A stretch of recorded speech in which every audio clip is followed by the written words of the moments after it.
shuffle them up. The Oilers continue to look for those winning combinations as they are still in pursuit of their third victory of the season. We will discuss that intensely this afternoon on the Reid Wilkins Show with Jay Milne. The Oilers' next game is Friday when they host the Pittsburgh Penguins. They will honor Craig McTavish and Randy Gregg, who will be inducted into the Oilers Hall of Fame. Randy Gregg will join us at around 5:15 this afternoon. It'll be good to catch up with him.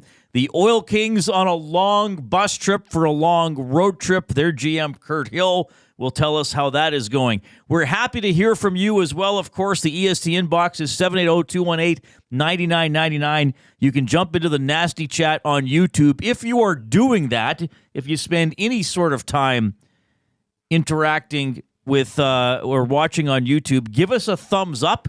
Hit that thumbs up button. If we get to 100 thumbs up, Dustin Nielsen gives us a morsel of sustenance. And this week, day by day, he's giving us ingredients to bake our own chocolate chip cookies. So we have the chocolate chips. He gave us chocolate chips yesterday because we got to 100 thumbs up on Monday. Yes. Today, we got to 100 thumbs up yesterday, so today he gave us some egg. And if you're on YouTube, I am holding up some egg in this plastic bag. Now, we think this will make us about 2 to 3 cookies later on in the week, but we're getting there. Yeah, there is egg in this bag. It's sort of, it's either part of an egg or it's an egg from a very small chicken. I think it's a small egg. What do you call a small chicken? Maybe a quail egg. All right, 780-218-9999. I am not allergic to corn nuts because they're not nuts. They're just called nuts. They're little dried corns. Somebody asked that in the nasty chat. I don't know if that's a serious question or not, but I'll treat it like a serious question. I can eat corn nuts. Corn nuts are fine. All right. That's great. We're off and running. I like corn nuts. How are you doing, buddy? Yeah, I like how crunchy they are. Yes. I like the texture. I think they could be hard on the old teeth, though, like if you really get into a bag of corn nuts. And I'm a ranch flavor for my nuts. Corn nuts, that is. Right. I'm doing great, Reid. How are you? I'm doing very well. Hey, I want to thank the Canadian Brewhouse for being on board, and I can tell you that portions of this hour are indeed presented by the Canadian Brewhouse. Book your holiday party at the CBH today, your ultimate destination for events, parties, fundraisers, and more. 'Tis the season to celebrate. Visit and book now at the CanadianBrewhouse.com. Man, already booking Christmas and holiday parties, eh? Well, I guess it's a couple months away. 'Tis the season. Well, don't a lot of maybe this could have been an off-topic topic. No, thanks, Corey B. I appreciate the question. He was here earlier today too, so I got to see him briefly. I can't have corn nuts. I even when I was in Lloyd, like 20 years ago, sometimes the quote-unquote Christmas party would be in January because it was just easier to book a venue in January. It's probably half the price too, and probably cheaper too. Yes, which in broadcasting that's a premium. It's a necessity. Save as much money as well. I think our Christmas party here is on the afternoon of the 24th. We're just going to have a Scrabble tournament. That's the EST Christmas party. That's what I'm hearing. So anyway, yes, Canadian Brewhouse. Thanks for being on board with Edmonton Sports Talk. Your clear choice for Edmonton sports and this program. All right, Jay, what local sports team should we talk about today? Well, I have an idea. Recency bias would state that we have to talk about the Oilers, Reid. What happened last night? That was, okay. Has anybody, I'm sure some have, but aside from what happened and how the game finished, that was a spectacular hockey game to watch, was it not?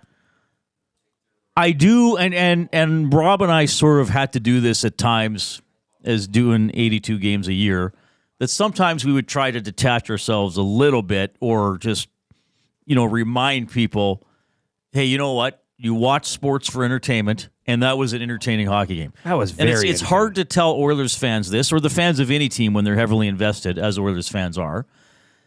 But, I know it's hard to hear this sometimes, but there are moments where I do think it's important to think to yourself, if I didn't care who won, this would be an enthralling game to watch. Like, I'm not thinking, okay, I watched a period, or I got to go do this around the house or get the kids. Like last night, if you weren't an Oilers fan, you were leaving your kids at soccer practice. Like, it's like, too late, kids. You'll have to find your own way home, or I'll get you 2 hours after the venue's closed. Yes. I'm watching the rest of this game. I thought the goaltending was spectacular at both ends. I thought that was a 5-5 or a 6-6 game. I thought both teams squandered chances that probably should have been in the net, goaltending aside. I mean, Drury shot right through the crease on an open net. Martinuk flipped a shot over the net. I thought Jeff Skinner should have tucked that one in the third period, even though he kind of got hit at the time. There were a ton of chances in that game. It was a very entertaining hockey. You see, I missed the first period live because we were at parent-teacher interviews. So when I went home, I watched the intermission report or whatever. And yeah, by the sounds of it, it should have been 2 or 3-0 Carolina in the first period. Well, I thought missing nets. Yeah, I mean, the Oilers probably could have had another one in the first period too. Though, yeah, Carolina had the Drury chance. It bounced off the back wall, and he shot it right through the crease. There was another open net. I think Stetcher just disrupted the shot, and there were other close calls. And again, both goaltenders made great saves, including several saves in overtime before Aho finally scored. So there is some shake-up at practice today, and you'll hear from Chris Knobloch and also from Zach Hyman as we move along throughout the show. But here's the headlines with the adjustments. So McDavid, Nugent-Hopkins, and Hyman remain a line. Podkolzin goes up to the second line with Draisaitl and Arvidsson. Okay, I don't know. I'm not sure about that. Jeff Skinner with Henrique and Brown. And then Janmark with Ryan and the kid Robbie Yarventi's on the ice recovering from an injury. He's a placeholder for Corey Perry, who took a maintenance day today. Well, I mean, this power play's getting... Here we go. Yeah. This is the real story. There's adjustments to the power play units. Power play 1, McDavid, Draisaitl, Arvidsson, Skinner, and Ekholm. Power play 2, Nugent-Hopkins, Hyman, Henrique, Nurse, and Bouchard. Now, neither Nugent-Hopkins nor Hyman has scored. I would say, for my observation, and people can tell me if I'm missing something, Hyman has been a lot closer to scoring than Nugent-Hopkins. I'm trying to think of there were times, there have already been times this season, probably 3 or 4, where I thought, Hyman's going to get one. That's but he just missed it or didn't tip it the way he wanted to or whatever. Off the top of my head, I can't think of an opportunity, and I'll have some stats on these guys later when we do buying or selling. I'm trying to think of a great Nugent-Hopkins chance where I thought he had it. I'm racking my brain here, and it doesn't seem like 5-on-5 or power play.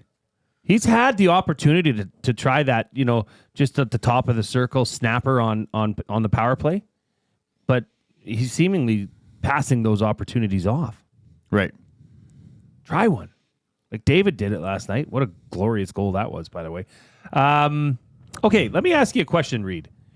Do you think this is a promotion? Do you think this is more of a promotion for Arvidsson and Skinner and Ekholm, or is it more of a demotion for RNH, Hyman, and Bouchard? Oh, I think it's more of a demotion.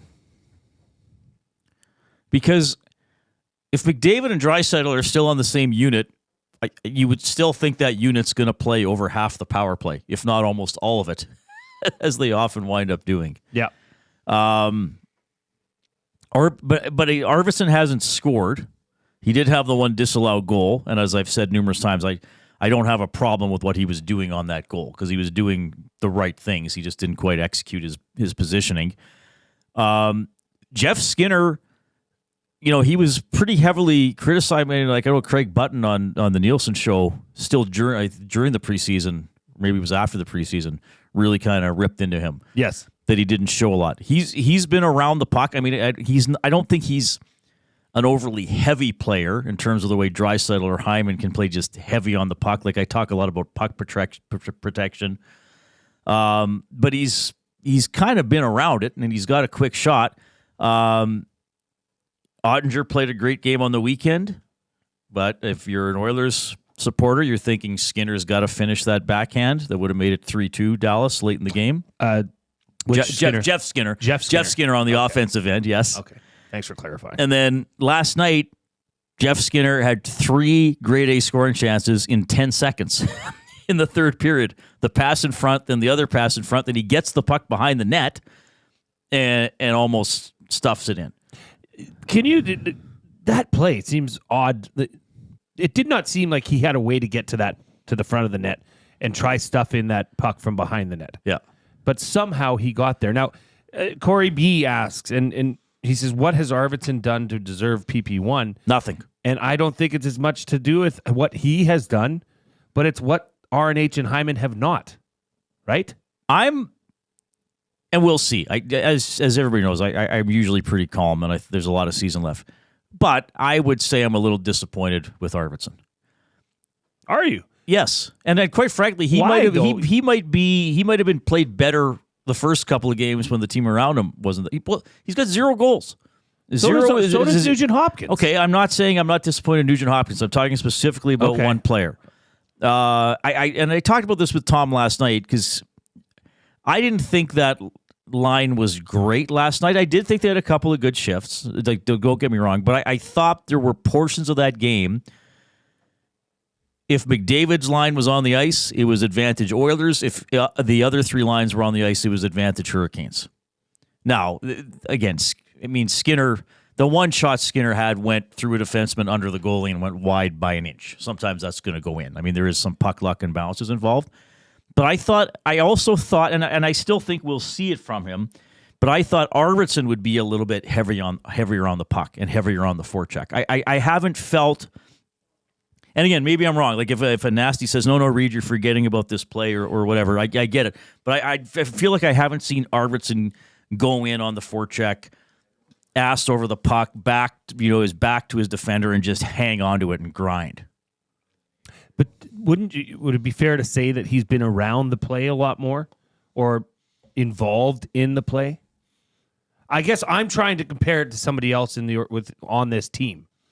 But you're just one-off comparing Arvidsson to what your expectations of him were coming in? Yeah, compared to my expectations. Yes. And he is not reaching those expectations. Yes. Yeah, and maybe he will. Well, he's got a hell of a chance here going up to that power play. So how does that shake out then? Is Arvidsson the net front presence? Yeah. I would think so. Unless, I don't know. And then who knows if they're going to actually do this in the game, or if they're just going to work on it in practice so they can go to it in a game if they feel they need to. The power play, especially the first power play, looked really good last night. The one they scored on maybe wasn't their best in terms of setting it up, but they still got the goal. The PK is still an issue. I mean, it's sunk last night. At least they did get a power play goal. They needed a third one. Again, I think both goalies were excellent in this game. We're going to talk more about this heavily as we go along. We're going to talk a little bit of basketball today because Jordan Baker from the Stingers is going to hop on. I've always been very interested in the three-point shot in basketball and how it has changed the game. You know, it came in the early 80s, so it's been in there for a while, but it took almost a couple decades for it to really become what it has become now. And Wanek and I were doing this last night during one of the intermissions because he was sitting next to me. I mean, there were games in the 80s that were high-scoring games, and the teams would combine to take 9 three-point shots. You know, we found some Celtics box score where like Larry Bird took 3 3-pointers in a game, and he's sort of associated with the guy that sexied up the 3-pointer, you know, and made it a big thing. He really didn't shoot that much. So last night, the Boston Celtics made 29 3-pointers, and they took 61 3-pointers. Like, that's over a 3-pointer per minute, right? So brutal. So this leads me into the off-topic topic. As we know, the seed for the off-topic topic can come from anywhere. For William Huff, since 1952, William Huff has provided industry-leading graphics with design, print, and install all in-house for thousands of valued clients. Their unparalleled customer service, combined with decades of industry expertise, and a desire to make every job the very best it can be is what they call the William Huff advantage. Visit their website at williamhuff.com or give them a shout, 780-454-4536. So I'm not going to ask you about shooting three-pointers specifically. Jay and I were talking earlier, and this is what we came up with. Have you ever made a shot, such as a half-court shot in basketball, to win something? So, hey, who's ticket 251? Come down at halftime and shoot from center, and if you make it, you win $1,000, a trip, whatever. Hey, shoot from the red line or the far blue line, and we're going to cover the other net with a wooden sheet, and there's just a hole barely bigger than a puck. If you get it in there, you win this. Or, I don't know, if golf, if you hole-in-one contest, closest to the hole. Have you ever made a shot, so not in a game, in a contest, to win something, okay? Maybe you... Incredible. Amateur rodeo. Hey, who wants to ride the bull for 5 seconds instead of 8? You have to make 5. Just that kind of stuff. Something like that. Yes. There's got to be some story out there. Jay and I have our own stories that we'll hopefully remember to get to. You did something.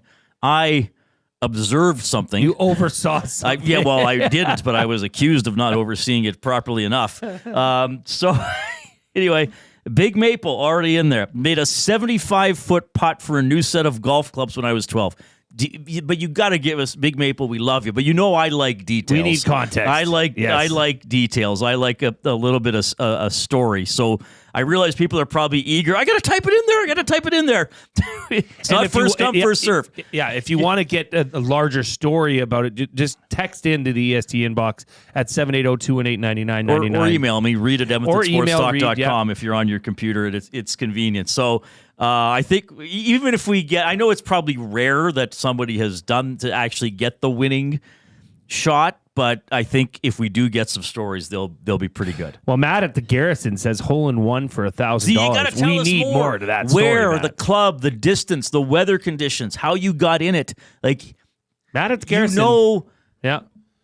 Well, but it's like you're learning Jay is like that too. Like people will know me from my other show. Like give me the meat. I mean, you don't have to send 10 paragraphs, but at least give us 5 sentences. Oh, we need it. Tell it. We want the scene. We want the circumstance. I want the smell. Like who saw it? Did your spouse run to center court and kiss you, yeah. or your boyfriend or girlfriend, and then that's when you proposed. Yeah, like the cheerleader and the football player for Boise State back 15 years ago. Did it smell like popcorn or beer? All that stuff. Anyway, stuff like that. That'll be our fun off-topic topic for William Huff. Have you ever made a shot in a contest to win something? So we're thinking half-court shots. This was a Scoro, I guess it was called in hockey. A putt. Well, what else would they have for that? Like for those. I guess baseball would have hitting a home run. That's pretty hard. No, baseball's lame like that. Could be a soccer shootout maybe, or stopping a soccer shot. I don't know if they have that. I saw one where it was like kick a soccer ball from the edge of the penalty box to the center line, to the center dot, and somebody put it right on the nose for a prize. Do we count Chuck a Puck at the U of A for this? I think we could. Heck yeah. Yes. If you won a $25 gift certificate to the Rat on campus because you won the Chuck-a-Puck, we want to know about it. That's great. All right. Plenty more on the Oilers. And then, as I mentioned, Oil Kings GM Kirt Hill coming up in about 20 to 25 minutes. Randy Gregg, Oilers legend.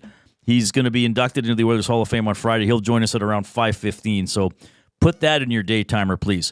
Right now, we got the Coob with a sports update for Advantage Sports Medicine.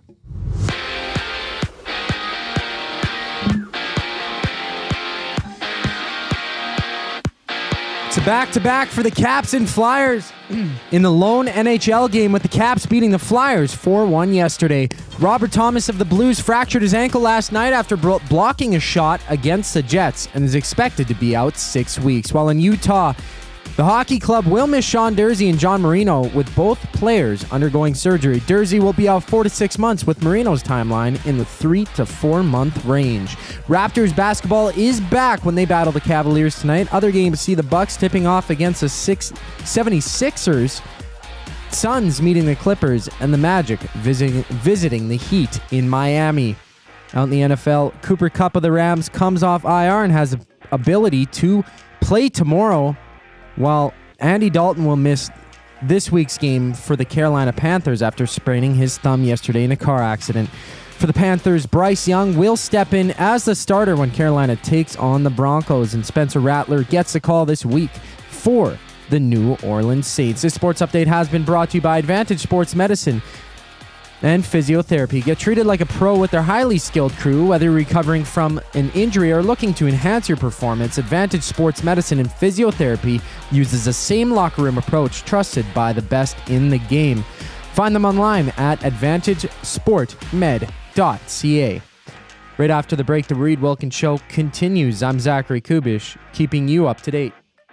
Ready for an unforgettable sports experience? It's the EST Flyaway to LA. Presented by the 780. Listen daily for the EST Flyaway keyword. Once you hear it, text us at 780-218-9999 for your chance to qualify to fly to LA. Round trip flights for two, hotel and car rentals, all to go see Edmonton face off against either LA or Anaheim. Plus, experience the brand new Intuit Dome as the Clippers tip off against the Warriors, and top it all off with the Rams kicking off against the Cardinals at SoFi Stadium. This is more than just a trip. This is the ultimate sports experience. The EST Flyaway to LA, presented by the 780 and Edmonton Sports Talk. Your clear choice for Edmonton sports. Fuge Sausages makes their meat with nothing but the best local ingredients. From chicken, beef, and pork, their gluten-free sausages are packed with flavor. Every single bite. Get a 10% discount when mentioning Edmonton Sports Talk in-store,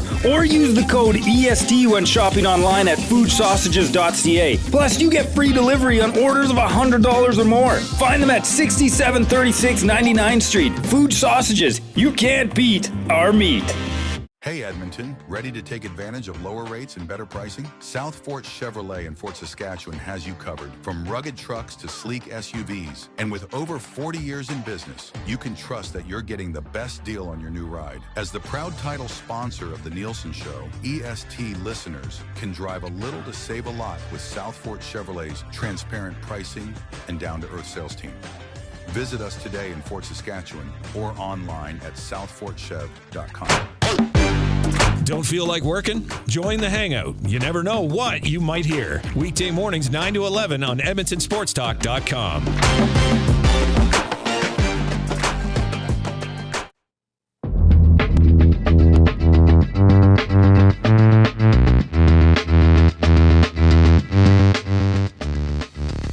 All right, hope you're having a great day. We, of course, are coming to you from the James H. Brown Studio. James H. Brown Personal Injury Law Firm, the heavy hitters of injury law. With over 200 years of experience, James H. Brown will get you the settlement you deserve.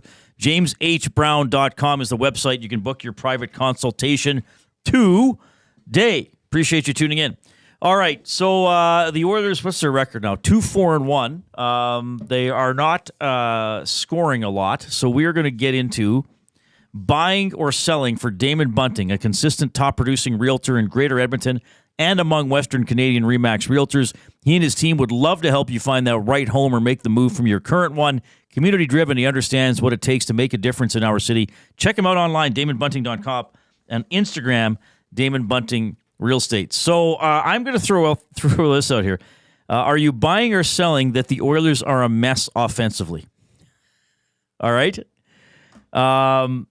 I'll give my stats here, some of my stats that I picked for this. So three guys, first of all. Ryan Nugent-Hopkins, 0 goals on 11 shots. Has he been close? I'm not sure he has. Zach Hyman, 0 goals on 17 shots. I would say he's been very close to having a few.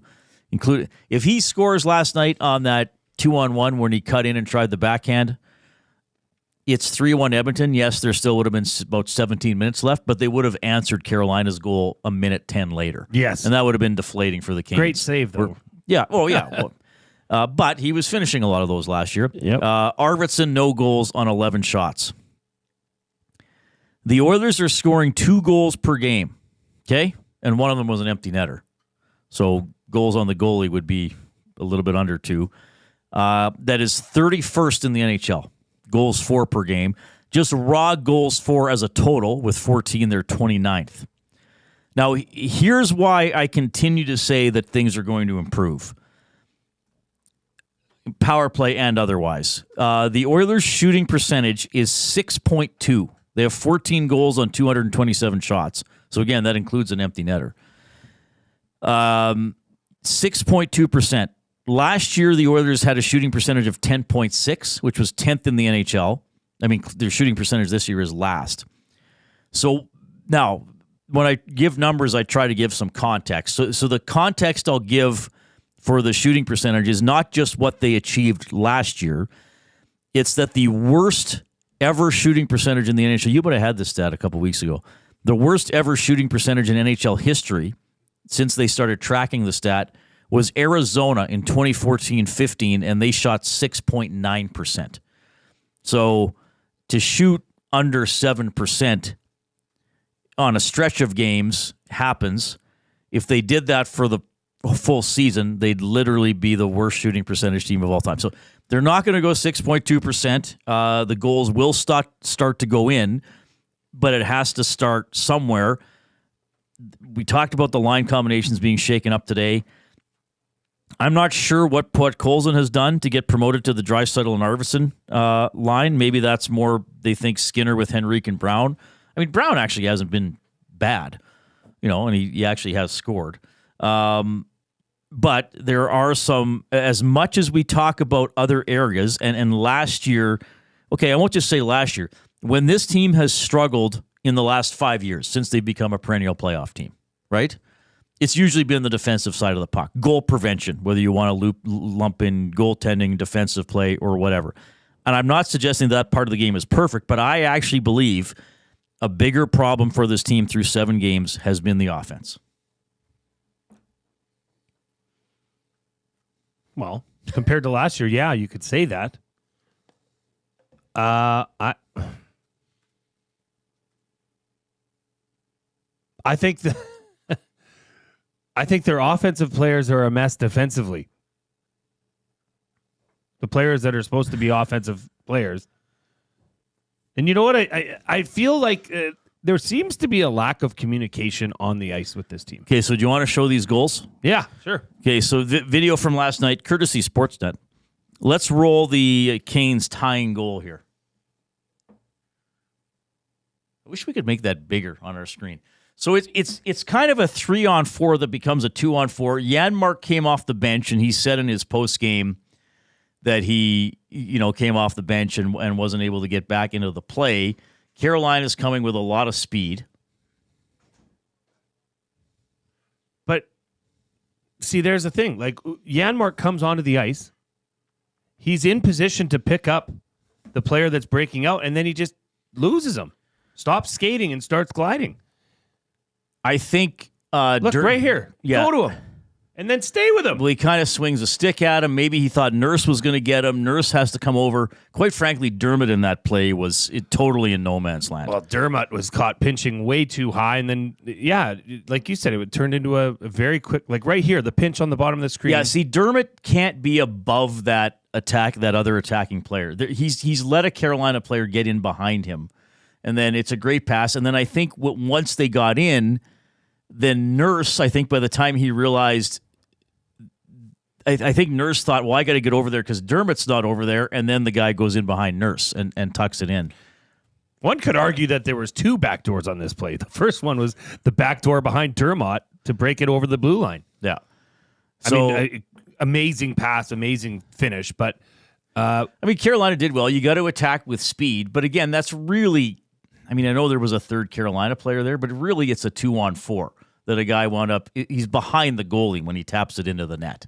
Yeah, and there's just no sense of urgency. And, where's the communication? Like, I guess Janmark maybe could have thought that Nurse was going to go to him, but why would Nurse go to that player when there's somebody challenging him right in front of him? I don't know. That did not look good for Janmark. He had 2 goals that didn't look good for him last night. Let's go to the overtime goal, Coop, when you're able to call that one up as well. And, look, I thought McDavid had a great game. You cannot make this play in overtime. So first of all, they almost score. Fair enough. Draisaitl McDavid probably one of them needs to come back a little sooner out of that. Which Draisaitl did. But then I don't know what. Well, I know what McDavid is thinking is that somehow he's going to get a breakaway, but he peels up the right wing boards in front of the Carolina bench before Bouchard has the puck, and quite frankly, when Bouchard had no chance of getting the puck, like I don't know what he's. Maybe he thinks the Carolina player is going to retreat to center. Well, let him. Like you got to come back into your own zone. And then it's a 2-on-1, and Bouchard's kind of not able to defend it, I don't think, as well as he would like. And Aho fires it by Skinner. But see, right there, Draisaitl has to get back instead of trying to steal the puck. We're watching. If you're not watching on YouTube, sorry, we're going over the game. But right here, like McDavid, even if McDavid just keeps going at the guy, well, then maybe they knock the pass down. Like, it's not ideal that McDavid and Bouchard would have been checking the same guy, but at least you might get in the way. That's McDavid's guy that gets a pass off the wall. That's not rocket science. Stick with your guy. What, and maybe the only thing I can think of is maybe he thought that player on the wall was going to carry it forward outside of the zone to retain possession. Right. And he was turning with it. But still, like right here, if you could stop this, look at Draisaitl gets on his. You can freeze it. Right, but Draisaitl gets on his butt and gets back. Connor should be there right now. I mean, he should have been there earlier. And I get. Well, it was actually Draisaitl who had to defend the 2-on-1. Yeah, because Bush got pulled out as well. Sorry. Well, oddly enough, Draisaitl was the one that got back. And then, it was just an odd look for Connor McDavid. It was a weird decision by McDavid to accelerate as if he's going to get a breakaway pass when the Carolina player had the puck. If he just continues skating back into his own end, he's in the way. And maybe Carolina still scores, but you're making them make a much more difficult pass to complete it. Well, and Big Uke makes a great point. 6 seconds left, you got to be home. I mean, at that point in the game, with that little time left in overtime, protect your house first. Right? But he's thinking with 6 seconds left, I'm going to go down and get a breakaway and win with no time left. How? But with Carolina, like if Bush has the puck and he wants to take off, fine. Even if he's anticipating Bush winning a race to the puck and thinking I'm going to take off, I get it. But the Carolina player had the puck, and then that's when McDavid turns and goes. See, and twice now people have said that this was maybe a miscommunication. I don't know where the miscommunication Well, Connor said that after the game, that maybe Bush and I got to talk a little bit better, but I'm thinking maybe you need to go defend in your own end and get it to a shootout. Yeah, how about covering the player that's skating back faster than you? Because if McDavid just keeps going back into his own end, like he should have. Exactly. And quite frankly, if McDavid would have done that, then maybe the Carolina player does reset. Sure. And think, there's nothing here, let's go to a shootout. I'll skate around in the neutral zone for 5 seconds. Yeah, it's not too often you talk about the mental lapse of Connor McDavid, but here we are. And on a night when he scores 2 goals. I know, and he did have a great game overall, but it was a big mistake. And I'm of the mindset that you want offensive players to think aggressively. I'm not one of these people, well, you got to turn every guy into a checker. You always have to think, never think about scoring. No, like you got to go, but you have to go when the opportunity is there to go. Yes. Or when the puck is on. Again, if Bush would have had the puck, I would have been fine with McDavid flying the zone. And then if Bush turns it over or bobbles the puck and Carolina scores off of that, I would be way more forgiving. I said, well, look, McDavid's teammate had the puck. He thinks the best puck-handling defenseman on the team is going to pass the puck to him. But the Carolina player had the puck. And that's when McDavid turned and went. So, even the great players make mistakes and have learning opportunities, shall we say. But that was not a good decision there. Well, and once again, is this a communication issue? Like a simple handout pointing to McDavid from Bouchard saying, go that way, right? McDavid, you take him. I'm good here. Yeah. A simple hand. Okay. Then, it's not like, yeah, I got him. I got it. Just point. It's not rocket science. All right. 780-218-9999. You can jump into the nasty chat on YouTube. We will have more Oilers discussion, including the oil understood for GCL Diesel coming up. We do want to give the Oil Kings some love here. They got an epic road trip. We're going to catch up, but they got some great accolades for some players on their team as well. Kirt Hill is going to join us in a couple minutes on the Reid Wilkins Show with Jay Milne. A sports update with the Coop for Sit and Sleep.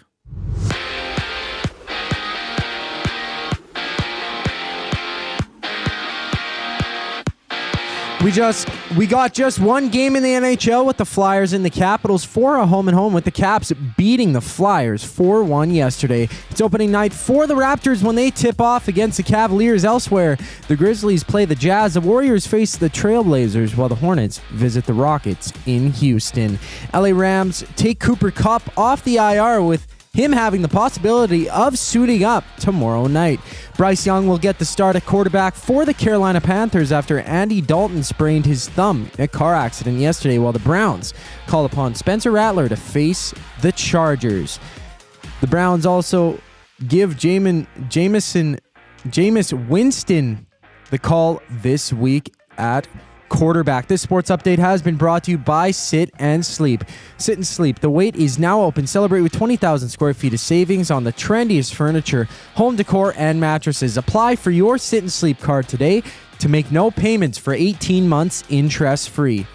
Sit and Sleep. Find them beside Planet Fitness in South Edmonton Common, or check them out online at sitandsleep.ca. The Reid Wilkins Show is back just after the break. I'm Zachary Kubish with your sports update.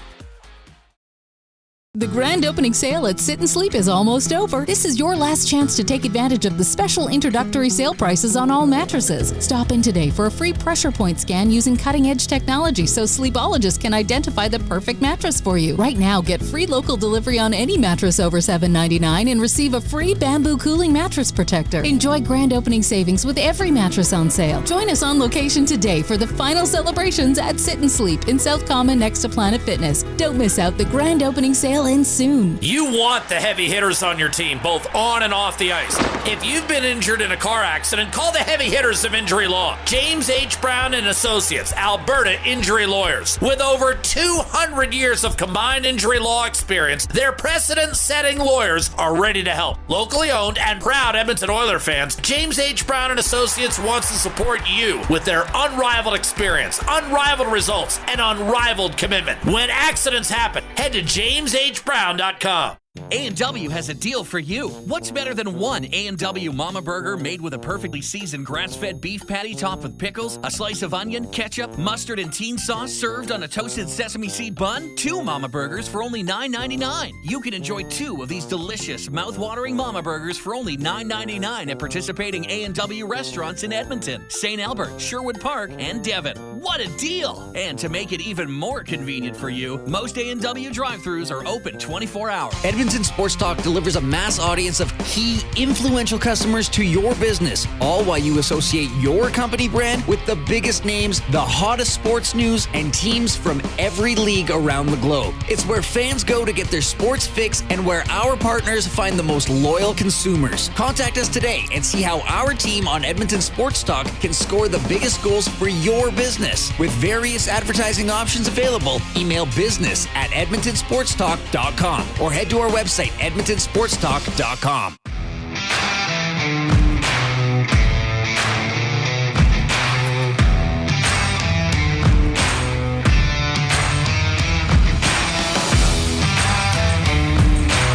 All right, thanks a lot for tuning in. We are going to be joined in a minute or two by Kirt Hill, the GM of the Edmonton Oil Kings, who are on the road for an extended trip, which we will talk to him about, as well as some good storylines for a couple players on his team. And the Oil Kings, 4-4-1, so 500 out of the gate. They've had some good results. They had a game against Saskatoon, the top team in the league right now, that resulted in a loss. But they're trying to build something here, and we'll see what's going on with Kirt in a couple minutes. In the off-topic topic, have you ever made a shot to win something? What is more coveted in life than true love and romance, Reid? Nothing. Absolutely nothing. Andrea from Calgary. My now husband and I did our engagement photos at McMahon Stadium, and he made a field goal. I was the holder. And the extra point won my heart. Oh, nice. Before we met, he wasn't even a football fan. It also made for an epic series of photos. Well, thank you for that, Andrew from Calgary. That's awesome. And we will get to more. Keep sending them in. If you're on YouTube, hit the thumbs up. We'll get more ingredients from our boss, Dustin Nielsen, to make chocolate chip cookies. He gave us a little bag with some egg in it that we'll save until we can have all the ingredients and hopefully do some baking later on this week. Okay, great to catch up with Kirt Hill. He's the general manager of the Edmonton Oil Kings. Kirt, you're on with Reid and Jay. How are you doing? Doing great. How are you? Good. Here's the question I'll start off with. Where are you right now? I'm on the highway driving to Red Deer to watch the WHL Cup. Okay, so you're not with the team on the long bus trip then? No, I'm on the I'm on the highway going to the WHL Cup in Red Deer. Yeah, not quite with the team yet, but I'm planning to head to Seattle on Friday. Okay, good stuff. Well, we got some road trip questions for you, but I'm going to start kind of just with. I'll start with the team question before I dive into some individual guys. I was giving you a record a couple minutes ago.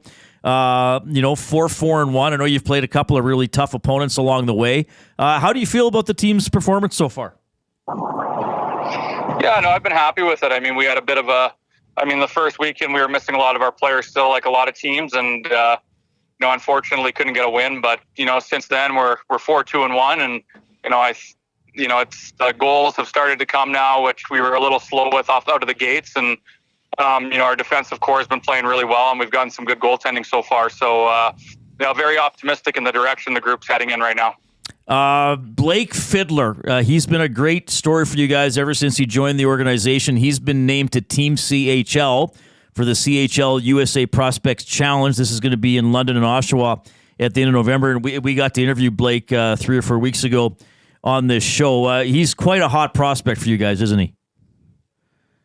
Yeah, he certainly is. And, the thing with Blake is he's such a humble kid and such a hardworking kid. So you can't help but cheer for him. And, I thought, he played a lot last season for us as a young kid and was probably put in some tough situations some nights. But he went home, had a great summer. And, I've really seen his game go to the next level. And he's off to a fantastic start to the season this year.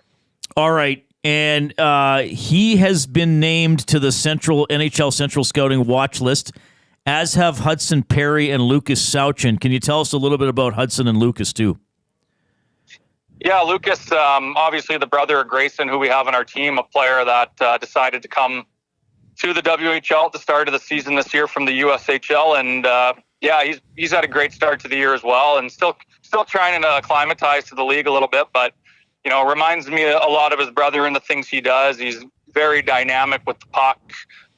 Makes a lot of great slippery plays entering the offensive blue line, and just a guy that seems to find his teammates out there and has a little bit of a scoring touch as well. And Hudson is a guy that came last year as our backup goalie halfway through the year and had a good finish to the year, and has only gotten to the one game so far this season, but expect to see him a few more times on the trip. But a big guy with good mobility, and as a young goalie in the league, it's tough to project those guys, but he's certainly been on an upward trajectory, considering he was a guy that wasn't drafted into our league as a list player. Okay, I'm glad to because I know a little bit about Lucas, and I interviewed his brother last year as well, and Blake obviously, I've been following ahead on the show, so I didn't know as much about Hudson. Okay, so that's an interesting name to watch to watch too. I think my colleague Jay has a couple for you, Kirt. Kirt, I was just wondering, as the general manager of the Oil Kings, as you guys embark on this, crazy long road trip. I mean, it starts in Everett this Friday, ends in Wenatchee on November 2nd. So you guys are on the road for a long time. Talk about a bit about the process, the behind-the-scenes stuff that maybe not everybody knows about how long in advance do these hotels have to be booked? I mean, how long in advance are you prepping for all these team meals? I mean, this is a massive family vacation, essentially, that involves a lot of people. How the heck do you do it? Yeah, it's a long process. I mean, to put it into perspective, we're in a couple months here, we're going to get into the scheduling process for our league and start planning our BC trip next year. So from the time you have these dates to the time you execute it, it's a long time. But a lot of the legwork's done over the summer for booking the hotels and the meals, and there's a lot of man hours that go into it for the coaches and the trainers and the support staff. But fortunately, we're blessed with having a staff and who's been on a lot of these trips before, and as an organization, we have too. So you get into a bit of a routine with where you stay and the places you eat. But to say that there's not a lot of moving parts, I'd be lying, because it's certainly a big undertaking to get everything organized and essentially give yourself the best chance to go and have a successful trip at the end of the day. Now, is there any chance for a late night Dairy Queen Blizzard stop that's scheduled in, or is this strictly business? You know what? The guys will dictate on that on their play. We haven't been shy to, if you get a big win on the road, to stop in and get the McFlurries or Blizzard. So we'll see how the trip goes and see if they earn themselves some ice cream late night one night. Now, you mentioned when you were coming on, I didn't know if you were going to be with the team. You mentioned you're not with the team, but they play Friday. But it's important for them to get out there early and probably a day to work out the bus legs in Everett. Is that sort of the plan? Yeah, certainly on these trips, we usually try to leave a few days in advance. I know they had a stop in Kamloops and practice today, and now they're going to make their way down to Everett this evening, and tomorrow they'll have another skate and do a little bit of team building, and then we'll have our pregame skate Friday, and start the trip with a tough test against Everett night one. All right. Well, Kirt, I always appreciate catching up with you. I think you guys are off to a good start and hoping to get back into the playoffs. It's, as you and I both know, very, very, well, you know it way better than me, incredibly cyclical in the Western Hockey League. Hey, I got to ask, though, about a couple of your former players. And as you know, these guys were on my old show a lot because they were both excellent interviews. What do you think as a former GM of those guys when you see Neighbors and Gunther get those contracts? Oh, you're super proud as an organization. I mean, it was probably, I could sit here and say it was never a doubt for me that those two guys were going to go on to have the success that they had. But I mean, they still got to go and put the work in and translate their game to the best league in the world. But having them here both for 4 seasons, it was the amount of work they put in and, the leadership they provided and their ability to just perform throughout a long season and a grueling schedule. It was, it was pretty apparent. So watching those guys grow as players that they were going to have success at the NHL level. Okay, and before I let you go, you mentioned you're going to watch a tournament here. Let everybody know the age and caliber of the players you're going to be looking at here. Yeah, certainly. The WHL Cup is an event essentially for the top 15-year-old players in Western Canada. So they make teams to represent the 4 provinces, and so this is a great opportunity for all the Western League teams to go in and watch the guys that just went through our most recent draft. So majority of the guys that were picked in the top 2 rounds will be playing in this. So it's a great measuring stick to see where those guys are stacking up against the top talent and kind of start to give you an idea on when they're 16 next year, what guys are going to have the ability to step into the league and have success right away. Kurt, I know I said that was my last question, but just you answering that, because when I talk about, and a lot of people who follow the NHL talk about projecting players who are drafted at 18, 19, like you're doing this with, you're projecting players even 3 or 4 years earlier than that, right? And they might not be done maturing physically, emotionally, and all that kind of stuff. Like, is there a secret to how you do that? Do you try to interview them as often as possible? Like, it's so hard to project what some of these guys are going to do. Well, it's I resort back to saying our scouting staff is amazing with what they do on a daily basis, watching kids at 14 and trying to project what they're going to be in the Western League when they're 16 or even more when they're 19 years old. But our scouts, they put in so many hours and so much work, and I mean, a lot of these guys have been doing it for a long time, and I think they all have their own little secrets on the things they look at a 14-year-old and trying to project what they're going to be when they get to the Western League. But it's certainly a whole different dynamic of trying to project a kid at 14 than trying to even when they're 18 in our league to project them for the NHL. But a lot of conversations go in, and sometimes you're right, sometimes you're wrong. But it's always fun to see these players you pick that end up growing 6 or 7 inches over the course of 2 years and become NHL prospects. And it's it's certainly an exciting time anytime you get around the draft and the projection of these players. Okay. Hey, Kirt, always appreciate your time. Enjoy watching the WHL Cup, and all the best to the Oil Kings on this extended road trip. Of course, we'll be having you on again, but we also love having your players on. Like Joe Aginla was an incredible interview a couple of weeks ago, but all the best. Thanks, Reid. Appreciate it. Right on. Kirt Hill is the GM of the Oil Kings. So I'll give everybody the road trip. Everett Friday, Portland Saturday, Tri-City Monday, Spokane a week from today, Seattle next Friday, November 1st, Wenatchee next Saturday, November 2nd. Then they come home, but then their next 2 games after that are also on the road. Friday, November 8th and Saturday, November 9th, they go to Medicine Hat and Swift. So they don't play a home game until Wednesday, November 13th. So that's nuts. It looks like, what would that be? What is it? 1, 2, 3, 4, 5, 6. So it's 8 straight games away from home, but it's a 6-game road trip and then a 2-game road trip, right? Because you come home and I'm sure we have people listening who played in the dub. There's got to be at least a couple of nasties out there who played in the dub that probably have some bus story who are like, I was doing my homework on my lap at 2 a.m. when we pulled into Brandon or something. Right? Well, and like you got to remember, these are 16, 17, 18-year-old kids, right? This would be the time of your life going on a long road trip like this, driving on the buses. It's not like you and I where we'd seize up after a 3-hour ride. This is kids that can probably handle a little bit better going from town to town on a 2.5-week road trip. Sign me up. Sign 17-year-old Jay up. Yeah. That would be fun. We are getting a lot of, questions about the egg, Reid. Well, if it's an egg, what do you want to? What's to be questioned? There's a lot of questions as to how it got in there. Nobody thinks Dustin is. Dustin gave us the ingredients. Is giving us the ingredients. I guess shout out to Dustin for being able to get all that in that bag. People aren't giving him the credit for the dexterity to be able to do that. I think because he's such a massive human. Well, it doesn't mean he can't be dexterous. I think he's very dexterous. Can't be nimble. Can't be quick.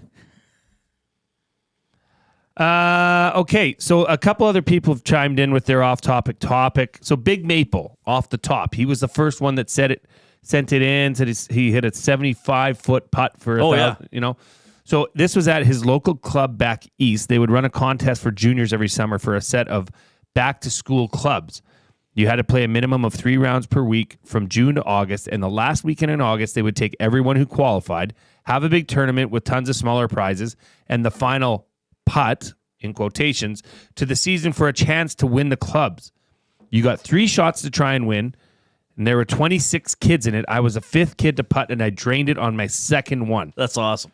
Wow. The clubs and bag were ping lasted me until I was 18. Then I handed them down when I moved out to Alberta. Wow, that's a full circle story.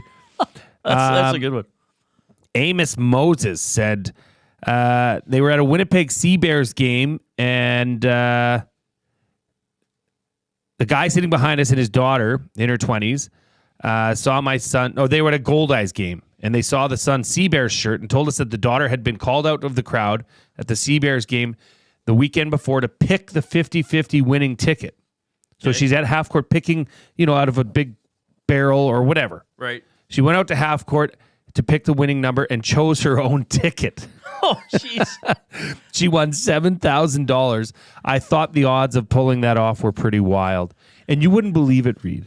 What? In the EST inbox, somebody sent in a story about them at a Stingers game when a young lady was rolled out to shoot a half-court shot. And I said, I was at that game We as have well. video of that later. We're gonna get to that. I have my first limerick of the day. The Oilers can't seem to shoot straight. For goals, we impatiently continue to wait. The lamp is dark, awaiting a spark. Line combos remain a topic for debate, which we will get into.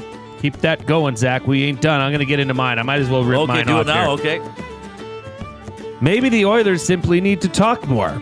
Perhaps this would help bring about a score. Odd that some blame Skinner. Not sure if he's a proven winner. But fear not. Matty Iwanek believes this team will floor. That's pretty good. Very good. All right, we got a break. We got the sports update. We got Jordan Baker and Randy Gregg still ahead as guests. Edmonton Sports Talk, your clear choice for Edmonton Sports.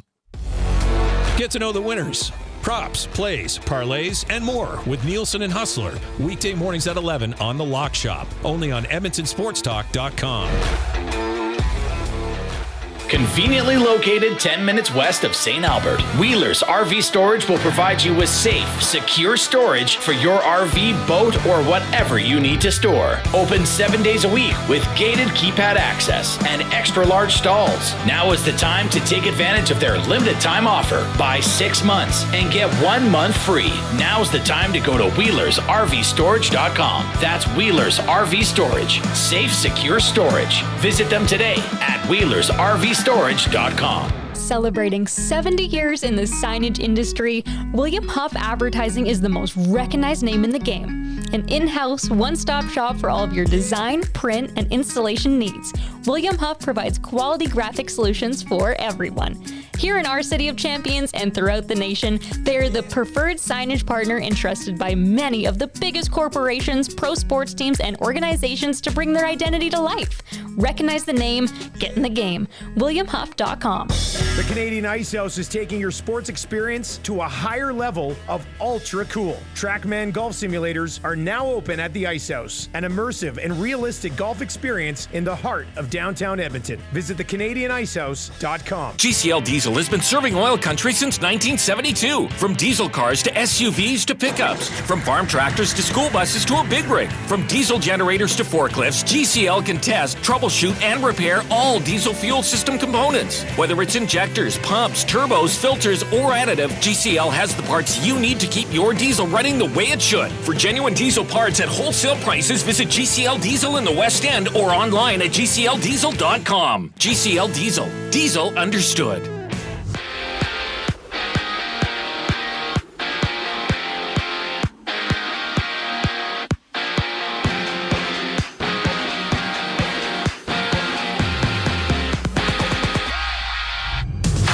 Back for back in the Caps and Flyers for the lone NHL game, with the Caps beating the Flyers 4-1 yesterday. Robert Thomas of the Blues fractured his ankle last night after blocking a shot against the Jets and is expected to be out 6 weeks. Raptors basketball is back when they battle the Cavaliers. In other games, see the Bucks tipping off against the 76ers, Suns meeting the Clippers, and the Magic visiting the Heat in Miami. Over in the NFL, Cooper Kupp of the Rams comes off the IR and has the possibility to suit up tomorrow, while Andy Dalton will miss this week's game for the Carolina Panthers after spraining his thumb in a car accident. Bryce Young will step in as the starter when Carolina takes on the Broncos. Jonathan David scored a pair of goals to help Leo beat at Atletico Madrid 3-2-1. With the goal, David becomes the all-time leading Canadian goal scorer in the Champions League with 6 total goals. The Reid Wilkins Show with Jay Milne continues right now. I'm Zachary Kubish, and that was your Sports Update.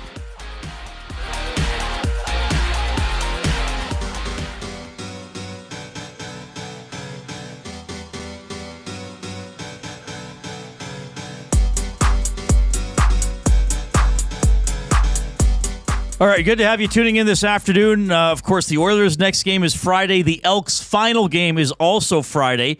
We're going to still have our Oil Stream pregame show and Green and Gold kickoff show. They'll both be on YouTube. In terms of the audio stream, it'll be Oilers stream, but then the Oil Stream, but then the end of the Green and Gold show because that's a 7:30 game. That's right. The Elks named their team nominees. Eugene Lewis up for, this is the team nominees, not division. Eugene Lewis, most outstanding player. Niles Morgan on defense. Curly Gittins Jr., Canadian. Martez Ivy, offensive lineman. Jake Julian, special teams. Nick Anderson, rookie. I think you could have made an argument for Niles Morgan for also most outstanding player on the team. 100%. So I know Lewis has a lot of touchdowns, and he's probably going to go over 1,000 yards on Friday.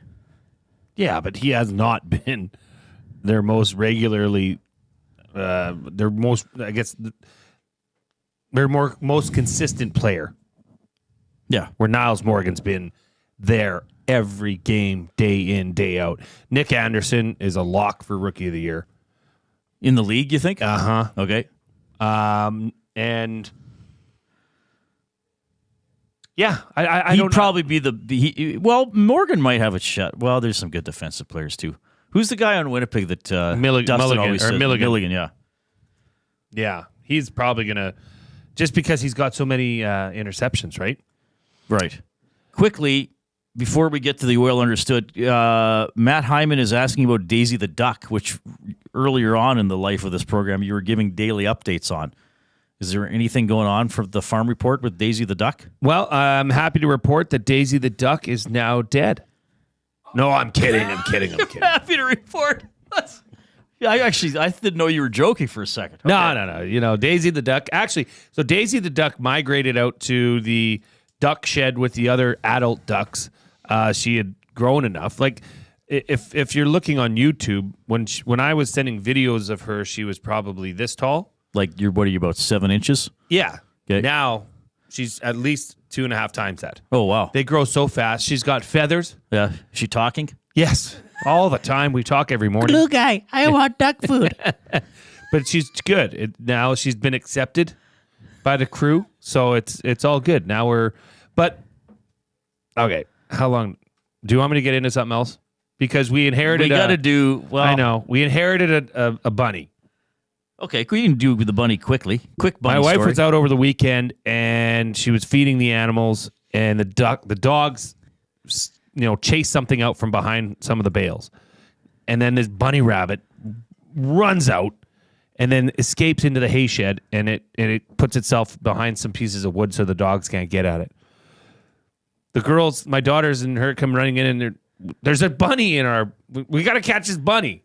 So we're thinking it's a hare, like a wild varmint. But no, this is a full on somebody's pet bunny. Who, and to be honest, sometimes this just happens where people that don't want it anymore will take it out to the country and drop it off Just on leave the it. side of Yeah. a road. Unfortunately, it's sad. But so here we used to have bunnies. We've had bunnies. The girls grew up having a pet bunny from time to time. So we have a big raccoon trap that we put up to one end of this wood, and we push the bunny towards it, and we trap this bunny, and then we carried it and put it in a. So it's now we don't know whose it is. So it's living in our tack room. But because we had bunnies, we had all the equipment. We had the little cage, we had the waterer, we had all the food. So I don't know if anybody's missing a bunny out there, come take ours. But the girls are like, we want to keep it. Yeah, of course. Well, it's a bunny. Gosh. Speaking of the when I joked about the talking duck, have you seen that meme where it comes up as a post on Instagram, and it says, "What if one day your dog looked at you and said, 'No one will ever believe you,' and then never spoke again?" Oh, that would be so gutting. That'd be amazing.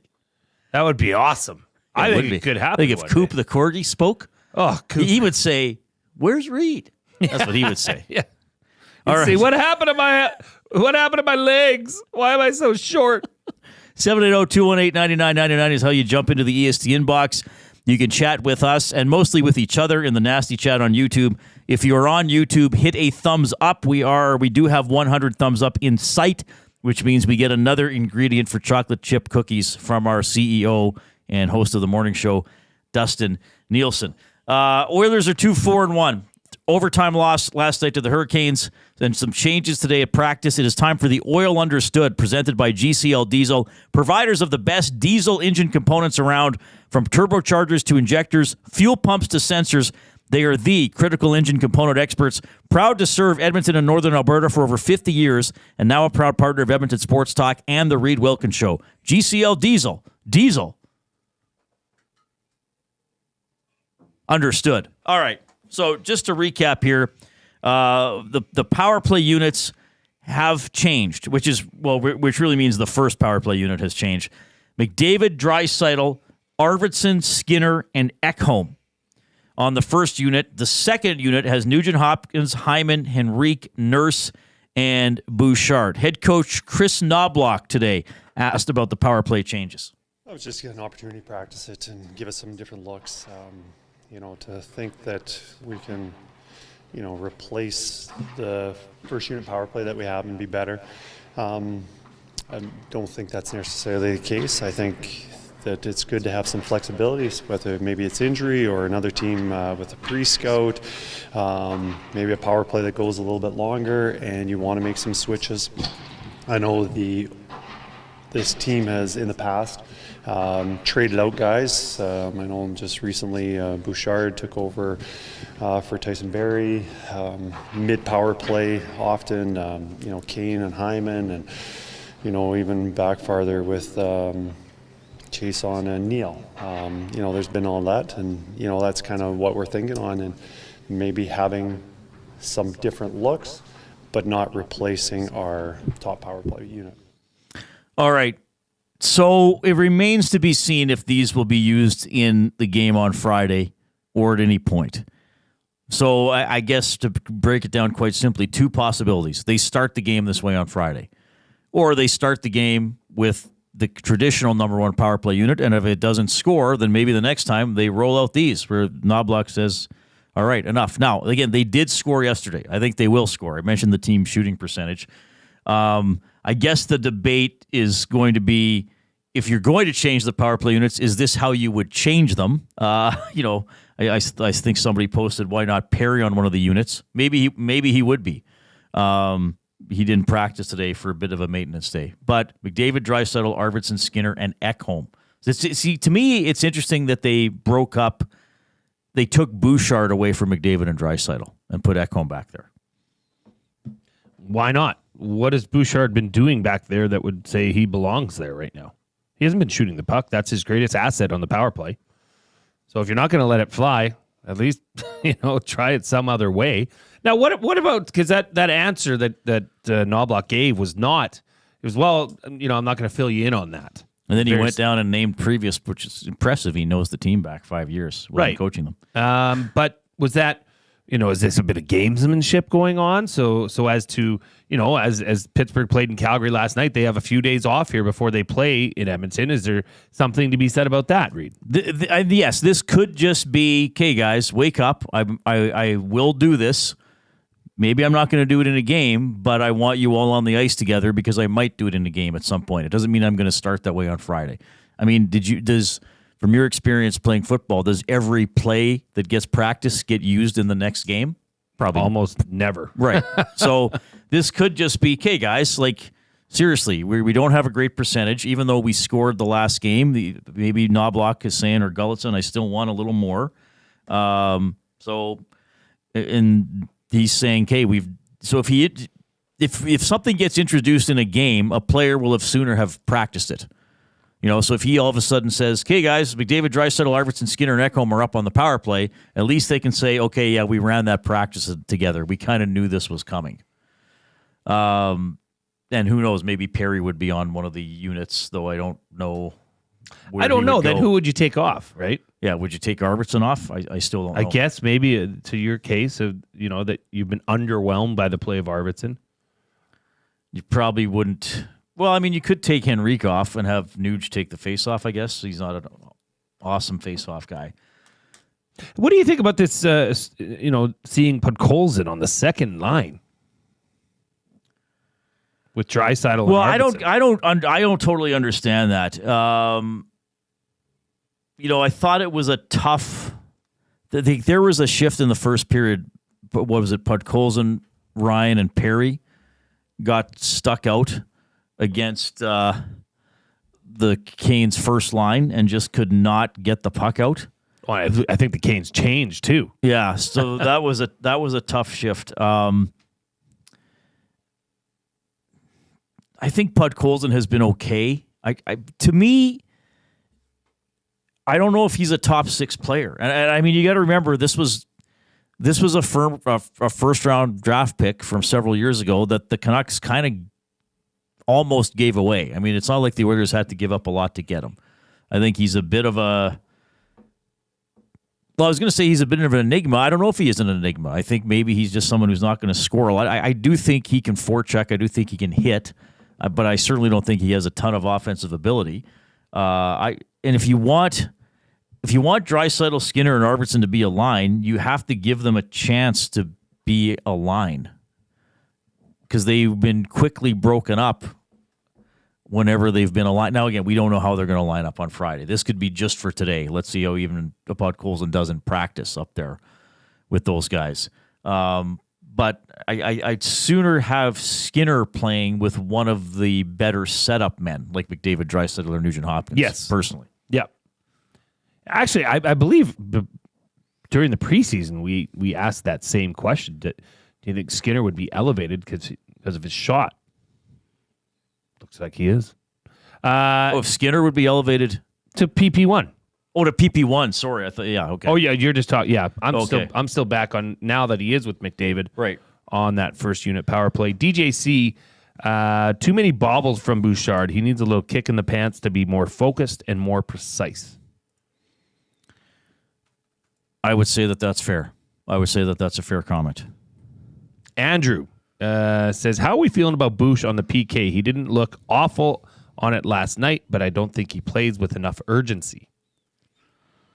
Yeah, I think he'd be. Well, I think every defenseman has to be ready to play the PK because, one penalty, one injury or whatever, you're going to need guys on the PK. I'd have to go back and look to give more of an opinion on that. But the PK, again, they got scored on. They almost got out of it, right? It was late in that second power play, but they still got out. The first PK was pretty good, I think. In the second period. I thought that was a pretty good kill. Funny how their season percentages went down last night as they were 1 for 2. The power play went up, but the Penalty PK kill percentage went down from 55. Chris giving a limerick to read at EdmontonSportsTalk.com. There was once a smidgen of egg, somehow in a sandwich bag. Nary a hint of shell. Nasty say, what the hell? Is this some sort of sick gag? Pretty good. Well Rhyming done. egg, bag, and gag. A little bit of a stretch. Let's hear from Zach Hyman, who, after all those goals last year, has not been able to light the lamp this year. There have been chances. Here's what he had to say on how he deals with not scoring. Same way it's an 82-game season, so it's unfortunate that it happens at the beginning. I've gone through stretches like this, from game 40 to 47, and nobody says anything because it's, you've already banked some stats and goals, and it's tough, especially when, we're losing by one goal, and that's what bothers me the most is when I have an opportunity to score to help us win, and usually those go in for me, and those will be wins for us. So that's what bothers me the most. The other stuff, you get chances. Eventually, they're going to go in. I've scored a bunch of goals in this league. Well, he has, and again, the team shooting percentage of 6.2. That would, if they did that for the full season, that would be the worst shooting percentage in NHL history by a wide margin. Because right now the low record is 6.9.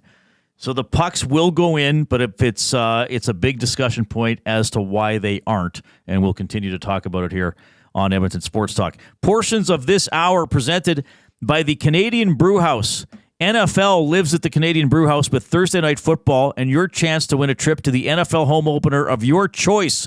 $1 off tankers of Bud Light and Budweiser. Details at thecanadianbrewhouse.com. Okay, we are going to have more Oilers chat as we move along, including Randy Gregg, who's going to be formally inducted into the Oilers Hall of Fame on Friday. We're going to catch up with a guy I've been talking to for years, Edmonton Stingers head coach Jordan Baker. I don't know what Jay wants to talk to him about. I want to find out about the three-pointer and how you coach to score it and defend it, because so much of basketball has been, let's just shoot as many three-pointers as often as possible. I want to dive into that. First, though, we got the Coupe sports update for Paramount Flooring.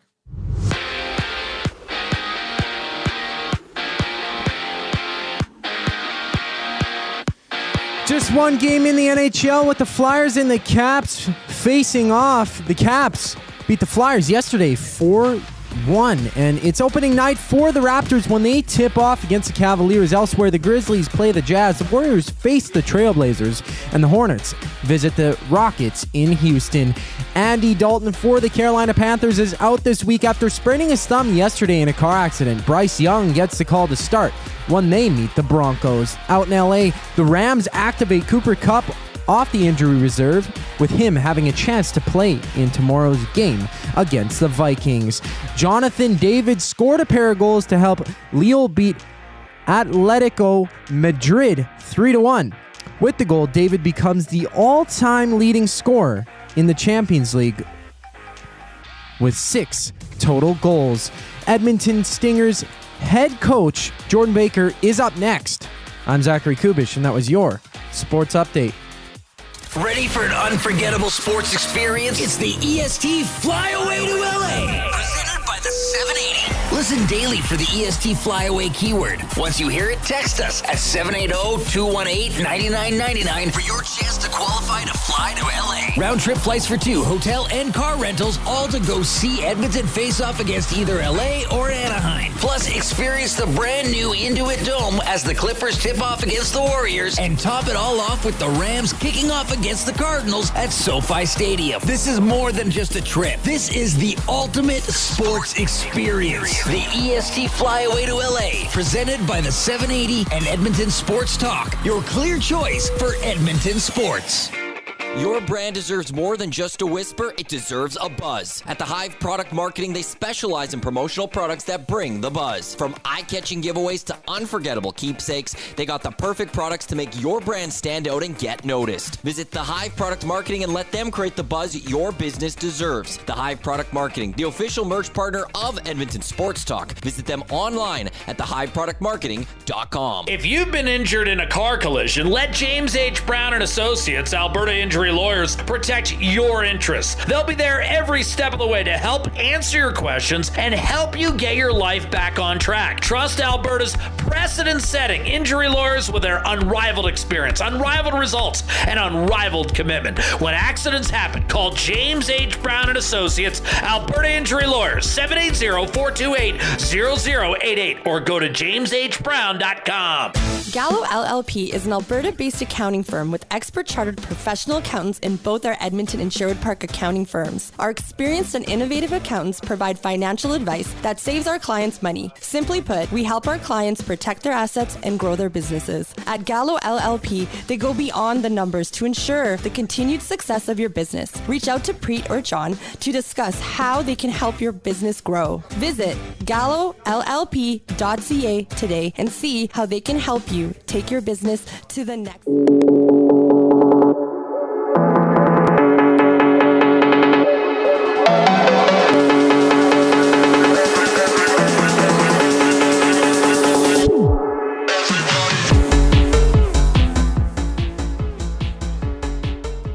On the Reid Wilkins Show with Jay Milne.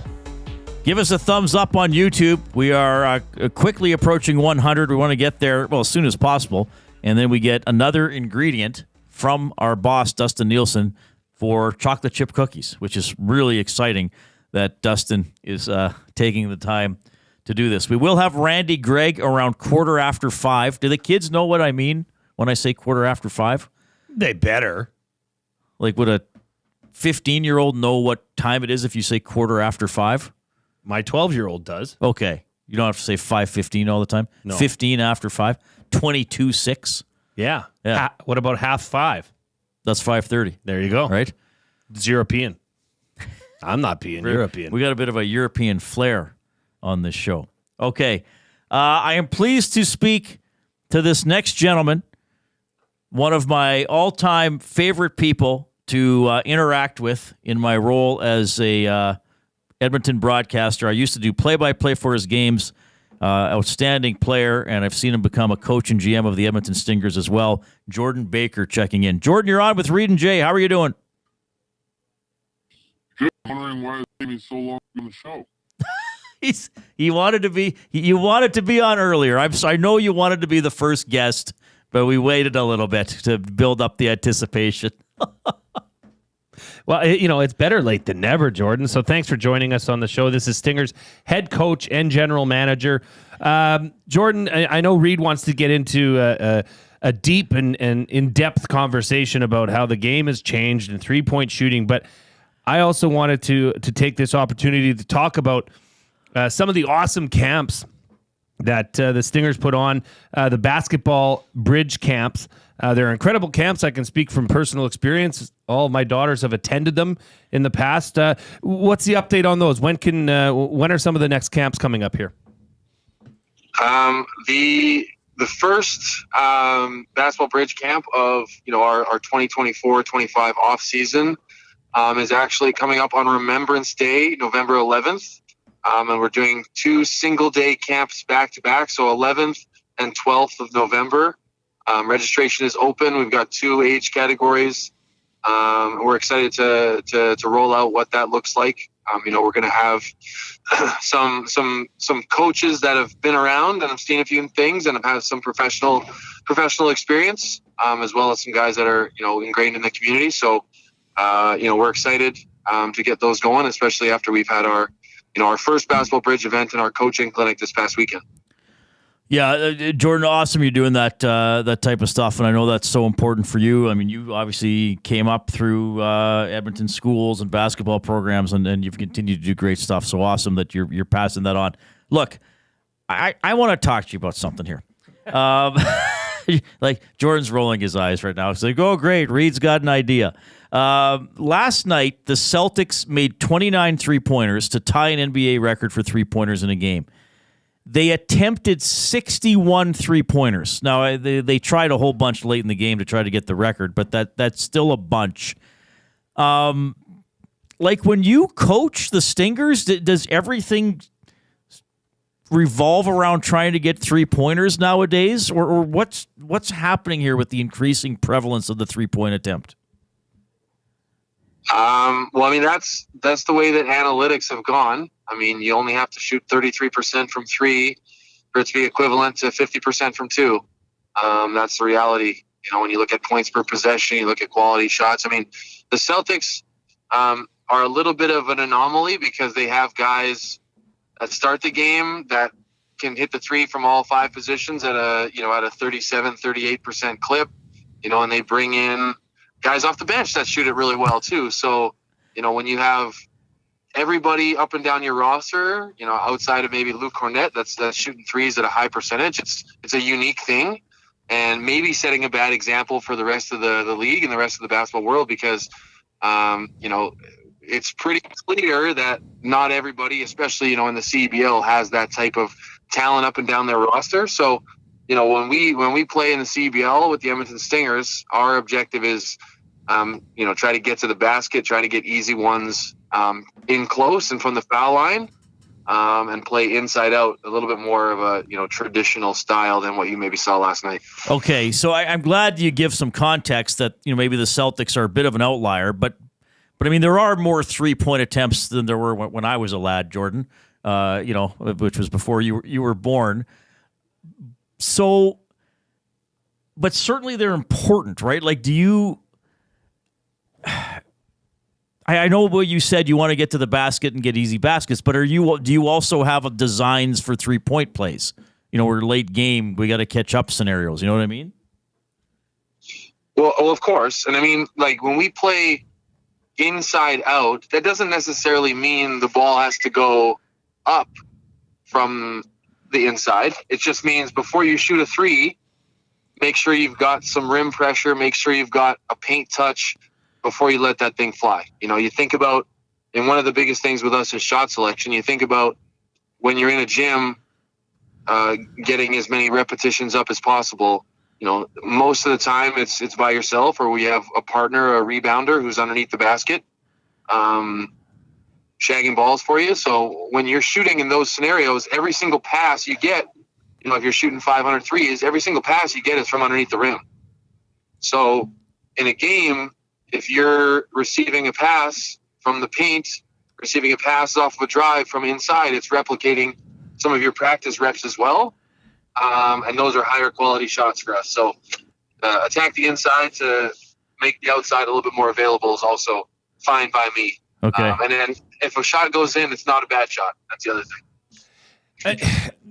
my question to you is about, obviously the game has changed the necessity for the big man in the middle. I mean, we were talking earlier, getting ready for the show, and I think Joel Embiid would be the biggest big man going right now, but he's shooting 3-pointers. So is Jokic. And, do you think there's any way that in the future that the game, especially at the professional level, will revert back to needing to have that dominant number 5 down in the paint? I mean, I think it depends on the direction that coaches choose to go. I mean, you've got somebody like, Victor Wembanyama, who's 7'6" and can do a whole bunch of things from the perimeter and on the interior. I mean, I think the way that the game has gone, unless they move the 3-point line further back, I think you're going to continue to see lots of emphasis placed on being able to stretch the floor and shoot the 3, regardless of how big and strong you are as a player. The talk, the talk on Twitter today is about Joel Embiid, in fact, and how, even though he played through the Olympics and he's going to be sitting out for the first, regular season game for the 76ers, a lot of conversation about the softness that has developed in the NBA. And he also mentioned that he'd no longer play back-to-backs for the rest of his season or for the rest of his career, that he would take one of them off. What do you think of that as a head coach of a professional basketball team? I mean, obviously your CEBL schedule is not as intense as the NBA schedule, but what's your take on all this, Jordan? Well, I mean, it's hard because I've never been 7'2", 340 pounds. It's not something that is easy on joints. It's not something that's easy on lower backs, and so it is difficult. And you see somebody, like Yao Ming, whose career was ended earlier than maybe he wanted because of injuries. And Embiid is a guy who, is in his late 20s and wants to play as long as he can. So, I understand it. I don't love it with the number that you're paying him per season. If you're going to be missing out on back-to-backs and every, handful of games, he's got to take one off for load management. That's got to be something that's considered when you talk about renegotiating a contract at the end of the day as well. Jordan Baker, Stingers coach and GM, joining us this afternoon on the Reid Wilkins Show with Jay Milne. All right, great perspective as always. I like how you break it down. When do we get a 2025 schedule for the Stingers? Do we know yet, or we got to wait a little bit longer? The schedule is going to be released mid-December, is what I'm told. So just in time to put those season tickets into your loved one's stockings. But still working around CFL scheduling, still working through some of the venue challenges that we have across the country. But I'm told mid-December is the date to keep an eye out for. Are there any new teams coming into the league this year? Because it's grown quite a bit over its, 6 or 7 year existence. Sorry, say that again? Are there any new teams coming into the league, Jordan? Because it started with 6, and isn't it up to, we're at 10 or 12 now in the CEBL? Yeah, we're at 10.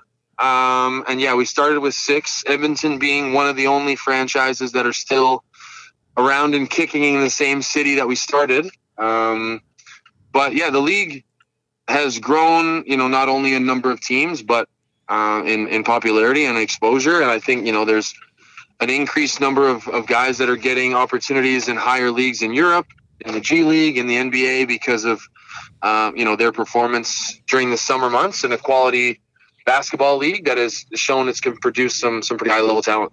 Okay.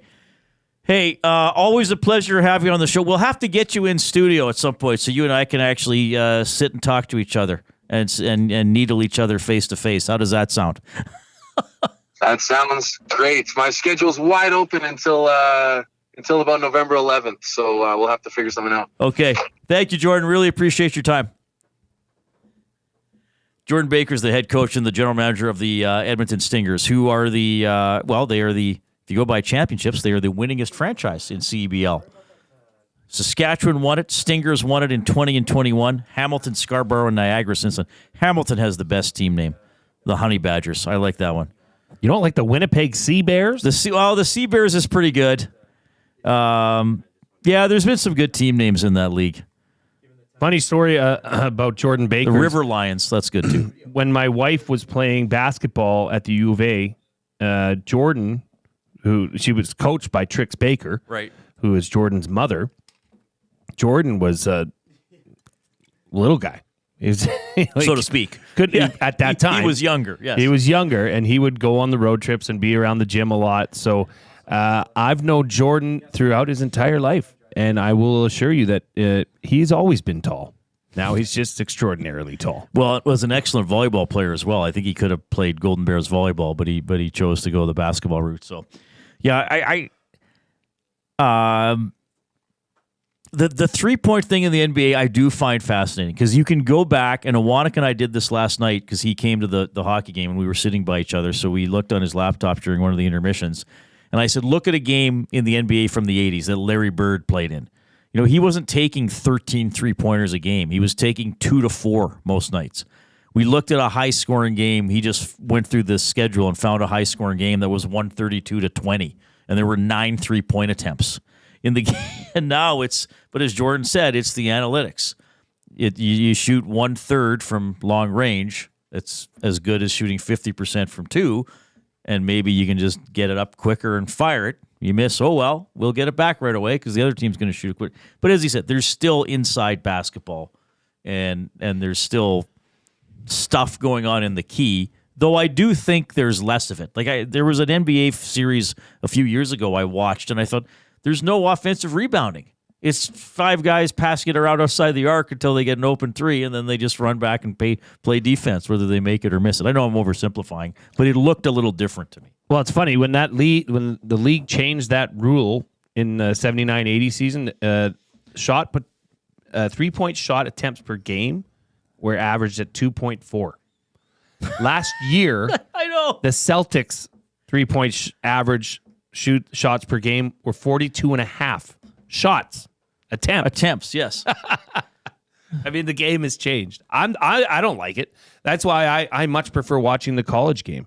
It's a more, I guess, team game where they are still working the ball into the post, and I'm sure their shooting percentage from 3-point or their attempts at least have went up as well. Now, the thing about Jordan, and I got to stress this, I mean, he's one of the all-time greats at the U of A, and he scored.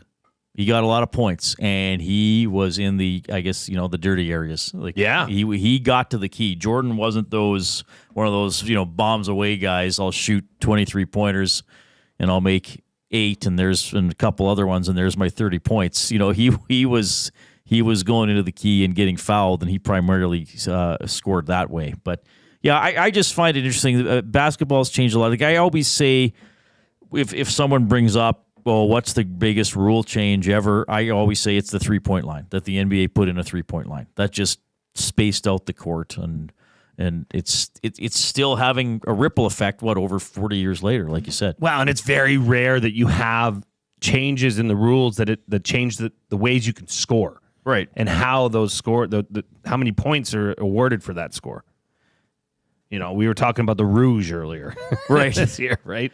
Yeah, Matt Hyman says, I wonder how much average shot attempt distances has changed in the NHL over time. Yeah, I mean, what do they call them? The heat maps in hockey, where they put where all the shots are coming from? It'd be great to see that from a Maurice Richard, where he was shooting from. I think hockey has always had the simplicity of the closer to the net you are, the more likely you are to score. I mean, I think going to the net, driving to the net.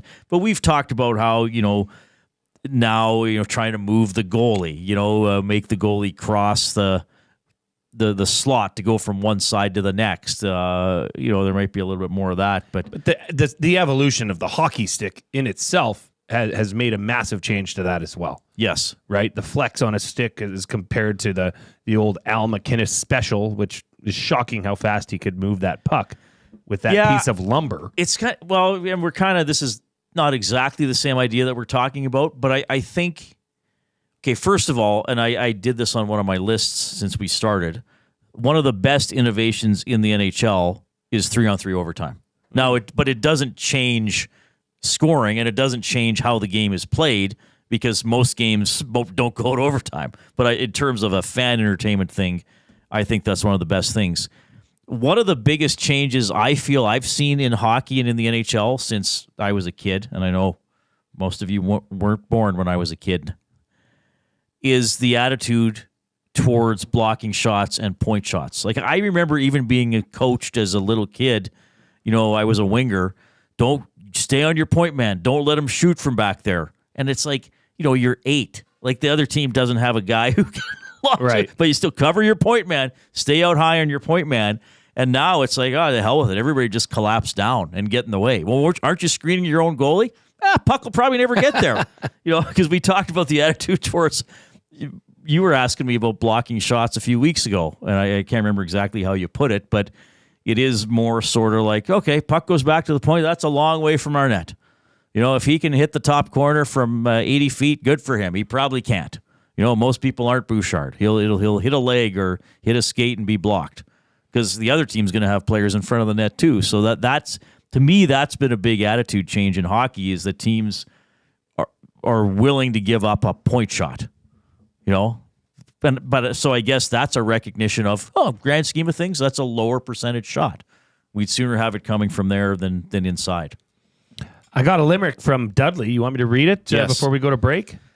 Thanks for sending this in. He says, a limerick to capture the Oilers game last night. The Oilers were up, looking fine, with McDavid's goal on the line. But the Canes stormed right back. In OT, made their crack. And Aho's goal sealed their shine. He's a great player, by the way. Sebastian Aho? Yeah, he's a great player. Svechnikov had a breakaway early in the game, too. Skinner stopped that. They got some good players there. Matt also says... Which Skinner? Stuart Skinner made the save. Stu Skinner made the save, Thank yes. Matt says, wasn't there a time when dunking wasn't allowed in the NBA? I don't think the NBA ever banned dunking. The NCAA did. I don't think... Lou Alcindor, when he was... as he was called at the time, I don't think he could dunk when he played for UCLA. I don't think the NBA ever outlawed dunking, but for sure the NCAA did for a while. Can you imagine? Can't dunk. Like, you're taking away someone's advantage. Anyway, fun chat with Jordan Baker. We got my top 3 for food sausage coming up. It involves Oilers Hall of Fame. We got a sports update with the Coupe for Wheelers RV.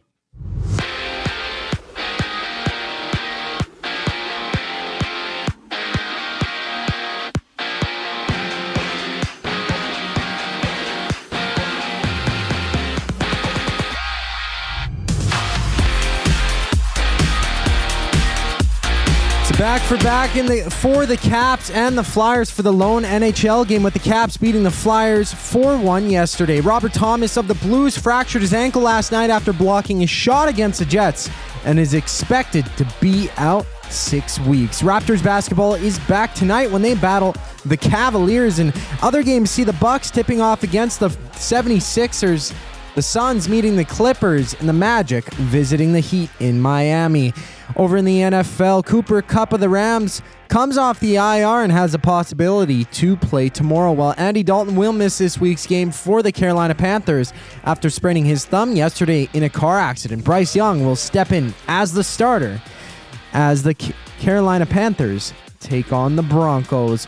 Jonathan David scored a pair of goals to help Lille beat Atletico Madrid 3-1. With the goal, David became the all-time leading Canadian scorer in the Champions League with 6 total goals. This sports update has been brought to you by Wheelers RV and Boat Storage, conveniently located 5 minutes east of St. Albert. Wheelers RV is your safe and secure place to store your RV, boat, or whatever it is you want to store. Visit them at wheelersrvstorage.com to take advantage of their limited time offer. Buy 6 months and get one free. Go to wheelersrvstorage.com today and get your storage needs taken care of. Reed's Top 3 is coming up just after the break. I'm Zachary Kubish, and that was your Sports Update. Conveniently located 10 minutes west of St. Albert, Wheeler's RV Storage will provide you with safe, secure storage for your RV, boat, or whatever you need to store. Open 7 days a week with gated keypad access and extra large stalls. Now is the time to take advantage of their limited time offer. Buy 6 months and get 1 month free. Now's the time to go to WheelersRVStorage.com. That's Wheeler's RV Storage. Safe, secure storage. Visit them today at WheelersRVStorage.com. 780 is just another lame-ass, low-budget local shop. Homegrown right here in Edmonton. 780 is both the shop name and their in-house clothing brand that celebrates all things unique to E-Town. They also work with close to 1,000 local vendors from the 780 to help promote and get their brands off the ground. Check them out online at 780.com or at any of their 5 locations at Southgate, Londonderry, Kingsway, St. Albert, and the Outlet Mall by the airport. Food Sausages makes their meat with nothing but the best local ingredients. From chicken, beef, and pork, their gluten-free sausages are packed with flavor. Every single bite. Get a 10% discount when mentioning Edmonton Sports Talk in-store or use the code EST when shopping online at foodsausages.ca. Plus, you get free delivery on orders of $100 or more. Find them at 6736 99th Street. Food Sausages. You can't beat our meat.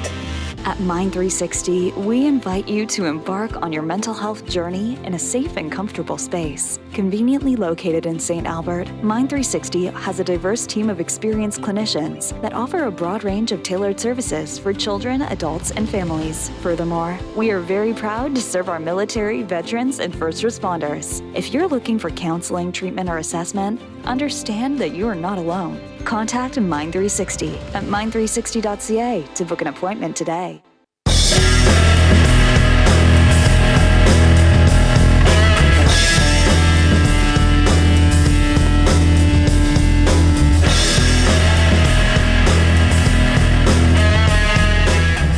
We'll also have the code word for the EST flyaway to LA presented by the 780 at some point before 6 o'clock. Jay Milne, Reid Wilkins, Zach Kubish. We are in the James H. Brown studio. James H. Brown, personal injury law firm, the heavy hitters of injury law. With over 200 years of experience, James H. Brown will get you the settlement you deserve. Visit them at jameshbrown.com today and book your private consultation. Wow, Coyote Steve. Thank you for that. I'm not going to break down the cap today. But no, he's right. Yeah. Great point. Yeah, you're right. They're going to be paying a lot of players. Five players are going to have over half the money for sure. No, that's fair. Well, and Bush is going to get something, right? Not at this rate. Well, fair enough. If he finishes the year with 22 points or whatever he's on pace for, he wouldn't get a bunch of money. Maybe that's what Oilers fans should want. For him to crap the bed for the first half of the season, then his value goes down. By the way, we are at 96 thumbs up on YouTube. Do you want to be number 100? That gets us another ingredient. If you're watching on YouTube, look at the egg in a bag we got from Dustin Nielsen. Had a limerick written about it. I have a limerick here. Basketball, well, sort of. The Lakers have Bronny and LeBron. The Mariners roster had 2 Griffies on. A dad and his kid. Will someday McDavid pass to his son instead of Leon? I don't even think that's possible. McDavid would have to play till he's, 47, 48, most likely? Most likely. He doesn't have a child. Who has kids? Well, Hyman has kids. Nuge has a kid. Nurse has a couple. Maybe they could play with their sons. Kane? Oh, Kane, yeah, maybe, yeah. Skinner, little Bo. Jeff or which Skinner? Or Stewart. Stewart, yes, okay. The goaltender. You lost me there. I got you a little confused. I can't keep track. They didn't put the J Skinner and the S Skinner on their jerseys. They should have done that. I wonder if they just put a different. You think that's a good way to tell them apart, Gager? The one guy's always in net. There was a moment yesterday when because I watched the abbreviated game that Sportsnet puts out, and there was a play where Jeff Skinner was back checking, and he wound up right next to Stuart Skinner when Stuart froze the puck, and you saw Skinner together. And I was like, I need a J and an S on those. Yeah. That'd been like Twisters. All right. Skinners. We got to 100. We're getting ingredients tomorrow from Dustin. I'm glad Gager. I like when Gager's around because I've always liked Gager, so I like when he's around during our show as well because he will probably yell out things while I'm doing my top 3. Yeah, that's great. We need like a mic we can just string over to the couch so Gager could just this Reid. We could actually make it happen. We'll just put a third camera out there. We should hang a mic from the ceiling. They can just lower it down whenever they want. Bruce to join Buffer us. style. Yeah, you can sing into it. It's my top 3 for Fuge sausages, the best sausages you will ever eat, locally made, packed full of flavor. Order online or visit them in store, 6736 99th Street. Take advantage of their EST discount, 10% off your order by entering the online code EST or just mention Edmonton Sports Talk in the store. You get free delivery in Edmonton on orders over $100. As Fuge Sausage says, you can't beat our meat. Let's do the reenactment today as scary people.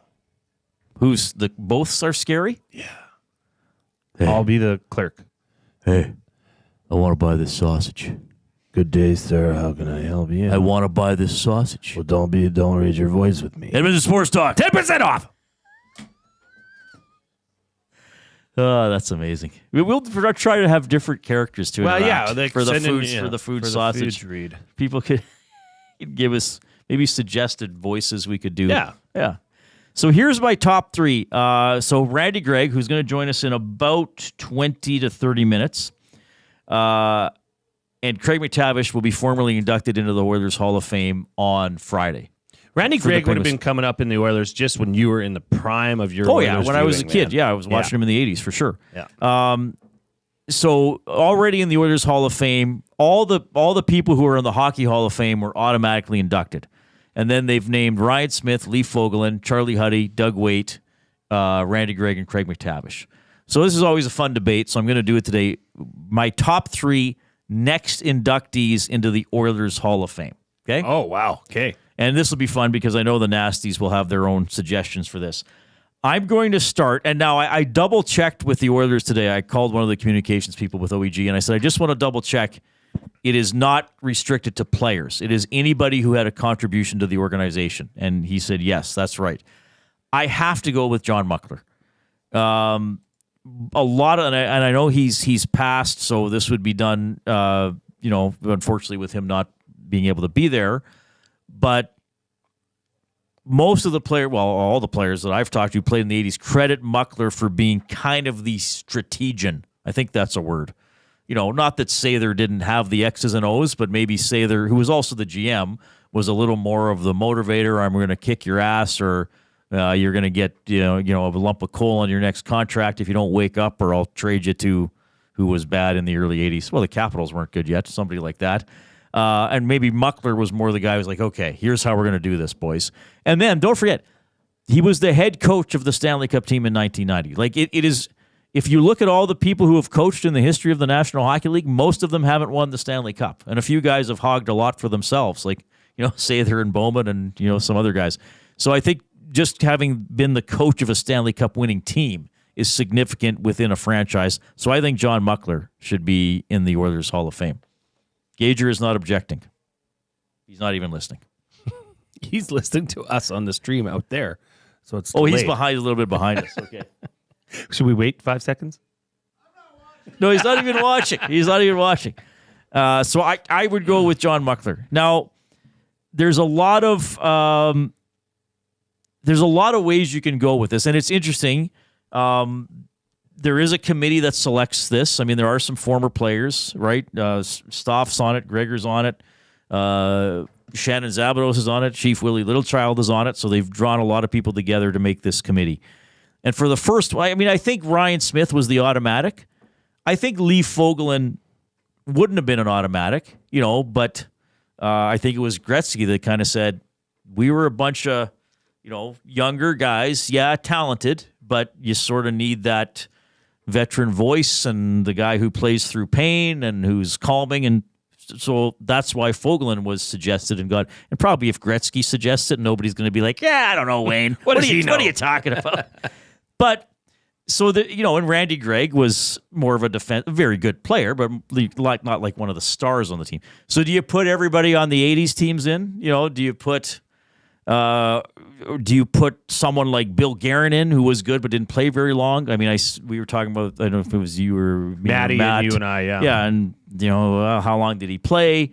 Even Rolison is an interesting one, right? Like epic performance in 2006. How long did he actually play? So and I'm not saying anybody's wrong for suggesting him. It's just a lot of people might have a counterpoint to that. But I will suggest a goaltender, and that's going to be Bill Ranford. And again, some longevity with the franchise. He is second in the team history for wins after Grant Fuhr. So I think that's significant. Fuhr is in because he's in the Hockey Hall of Fame. And then I think, I have to acknowledge or ask myself, did the player do something historic? Like, did he win a championship or a major award? So that's my argument with Muckler, is he was the head coach of a Stanley Cup winning team. That's very significant to do that. Most coaches don't win the Stanley Cup. He did. And Bill Ranford won the Conn Smythe Trophy. And in 1990, he was outstanding. And I'm not saying he just wins for that. I'm not saying just one playoff performance gets you into your team's Hall of Fame.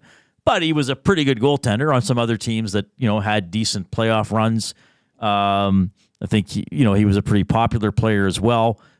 But to me, the fact that he was the playoff MVP on a Stanley Cup winning team is pretty significant as well and should be acknowledged. Coached by John Muckler. That would be a nice tie-in. I'm going for...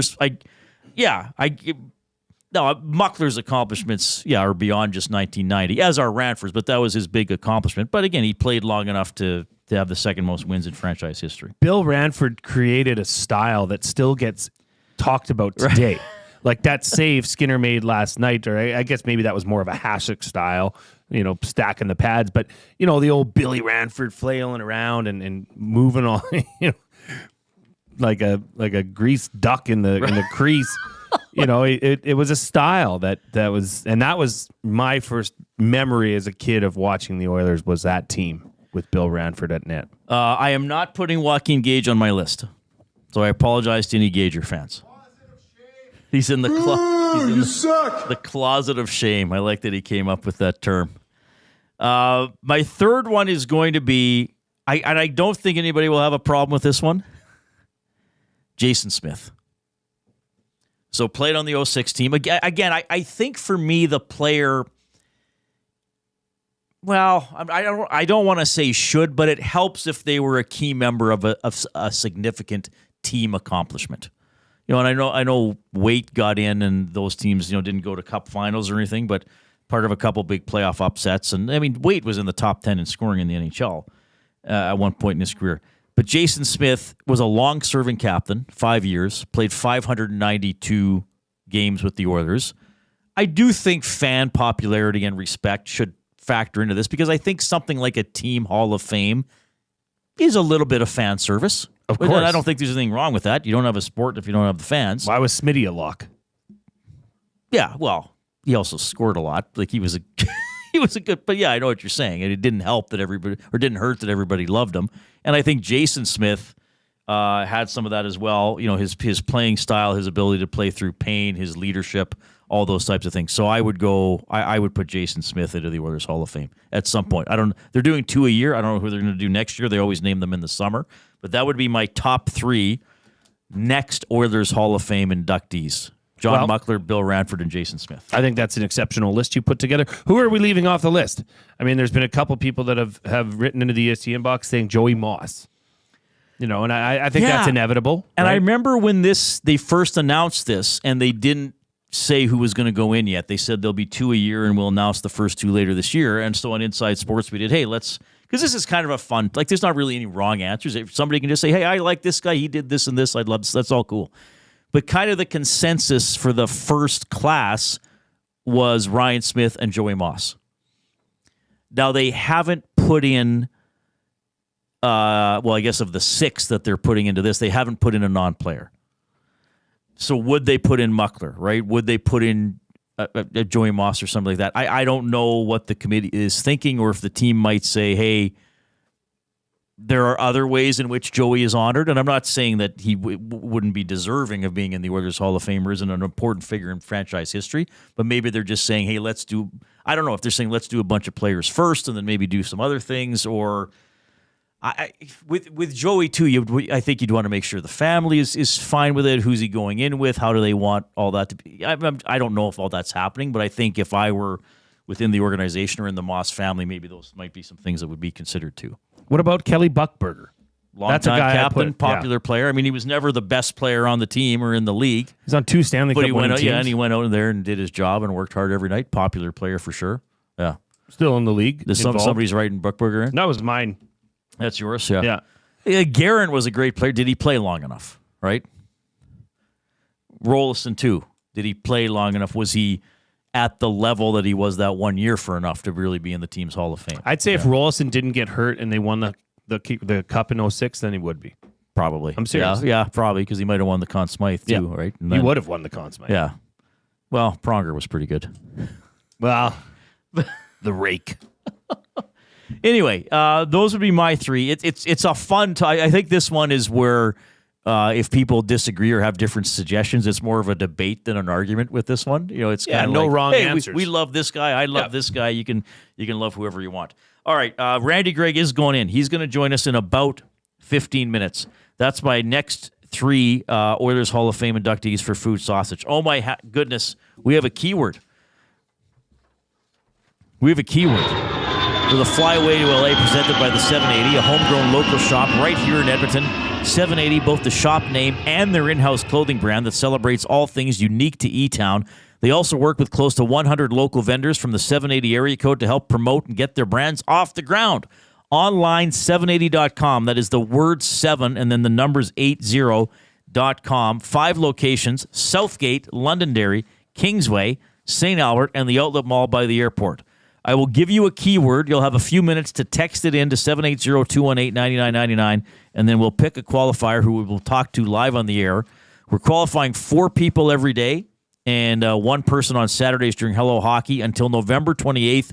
We'll give the trip away on November 29th on Dustin Nielsen Show in the morning.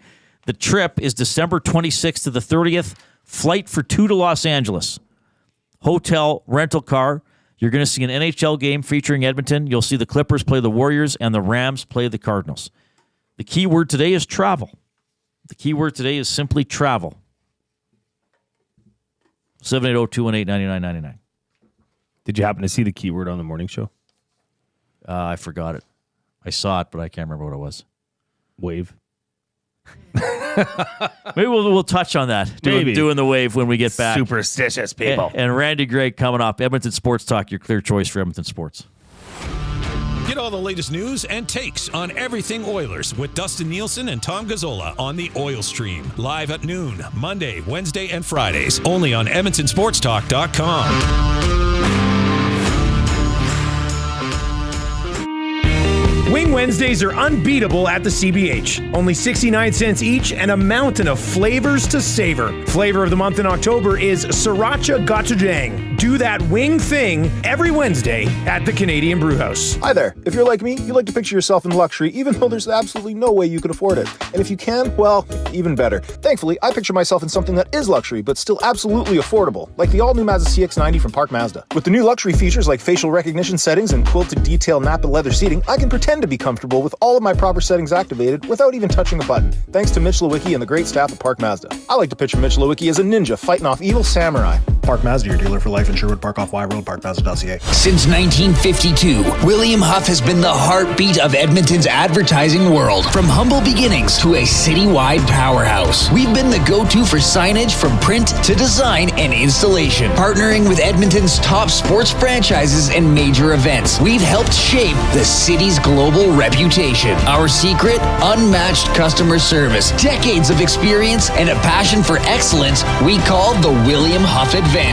Visit us us online at williamhuff.com. You've always known GCL Diesel as the experts in diesel fuel systems, but did you know that GCL is also your source for turbochargers and turbo repair? As a turbo supplier for Garrett, Borg Warner, and Holset, GCL can provide genuine original equipment turbos at wholesale prices. Whether it's diesel, gas, natural gas, or performance, we can provide you with the turbo or custom repair you require. Turbo questions? We've got turbo answers. Visit us in the West End or online at gcldiesel.com. GCL Diesel, turbochargers, understood.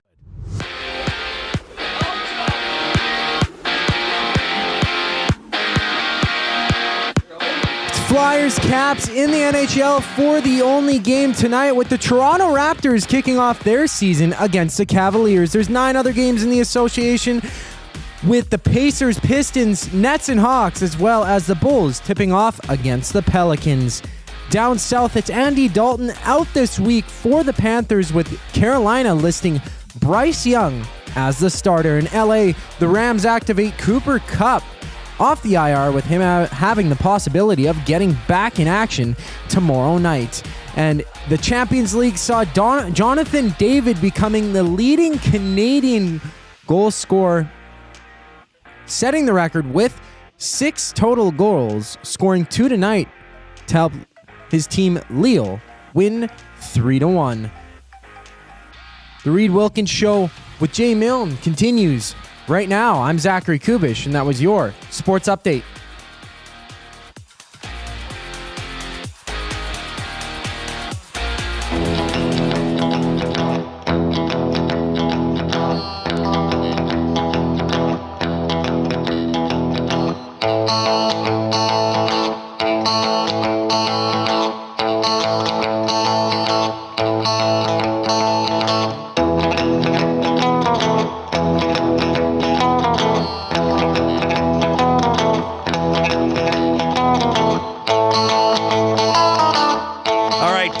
Some of your headlines today, quickly. First power play unit at Oilers practice: McDavid, Draisaitl, Arvidsson, Jeff Skinner, and Ekholm. Second unit: Nugent Hopkins, Hyman, Henrique, Nurse, and Bouchard.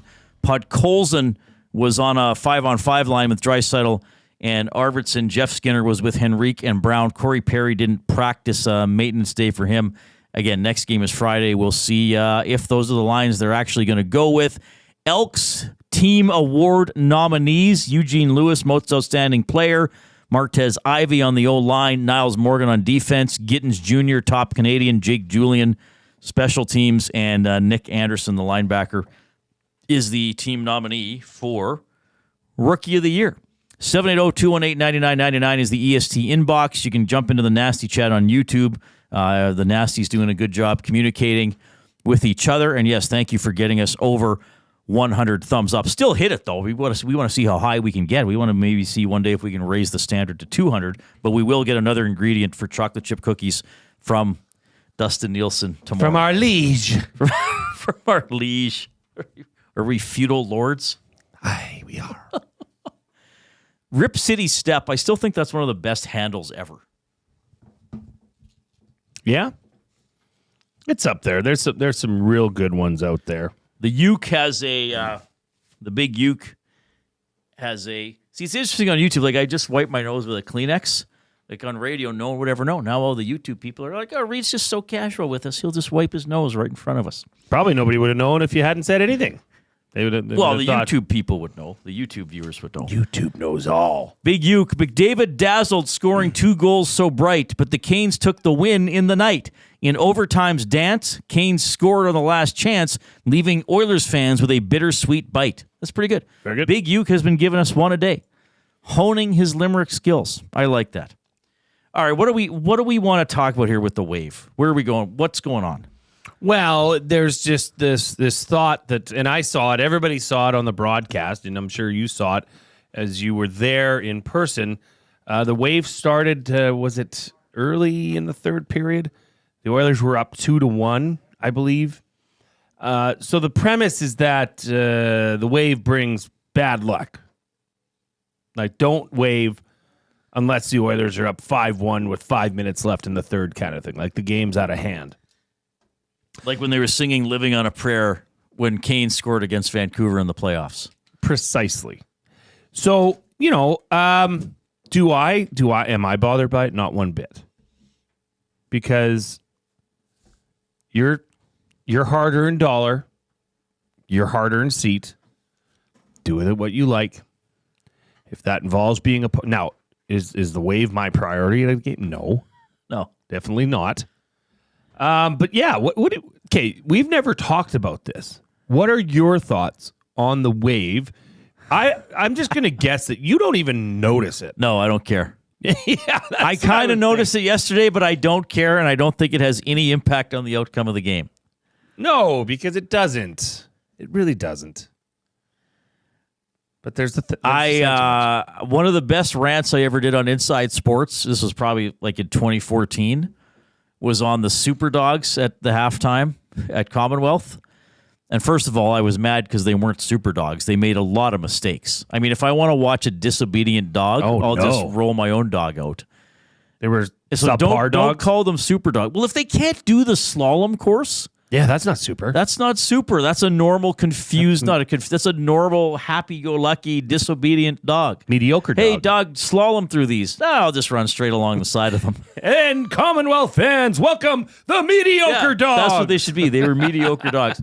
But I don't need the Tim Horton Shuffle or whatever company is sponsoring it. I don't need the kick to win that the people go out and do, kicking field goals. I don't watch. Well, I'm aware of it, but the people dressed as sumos during the intermissions. I just don't.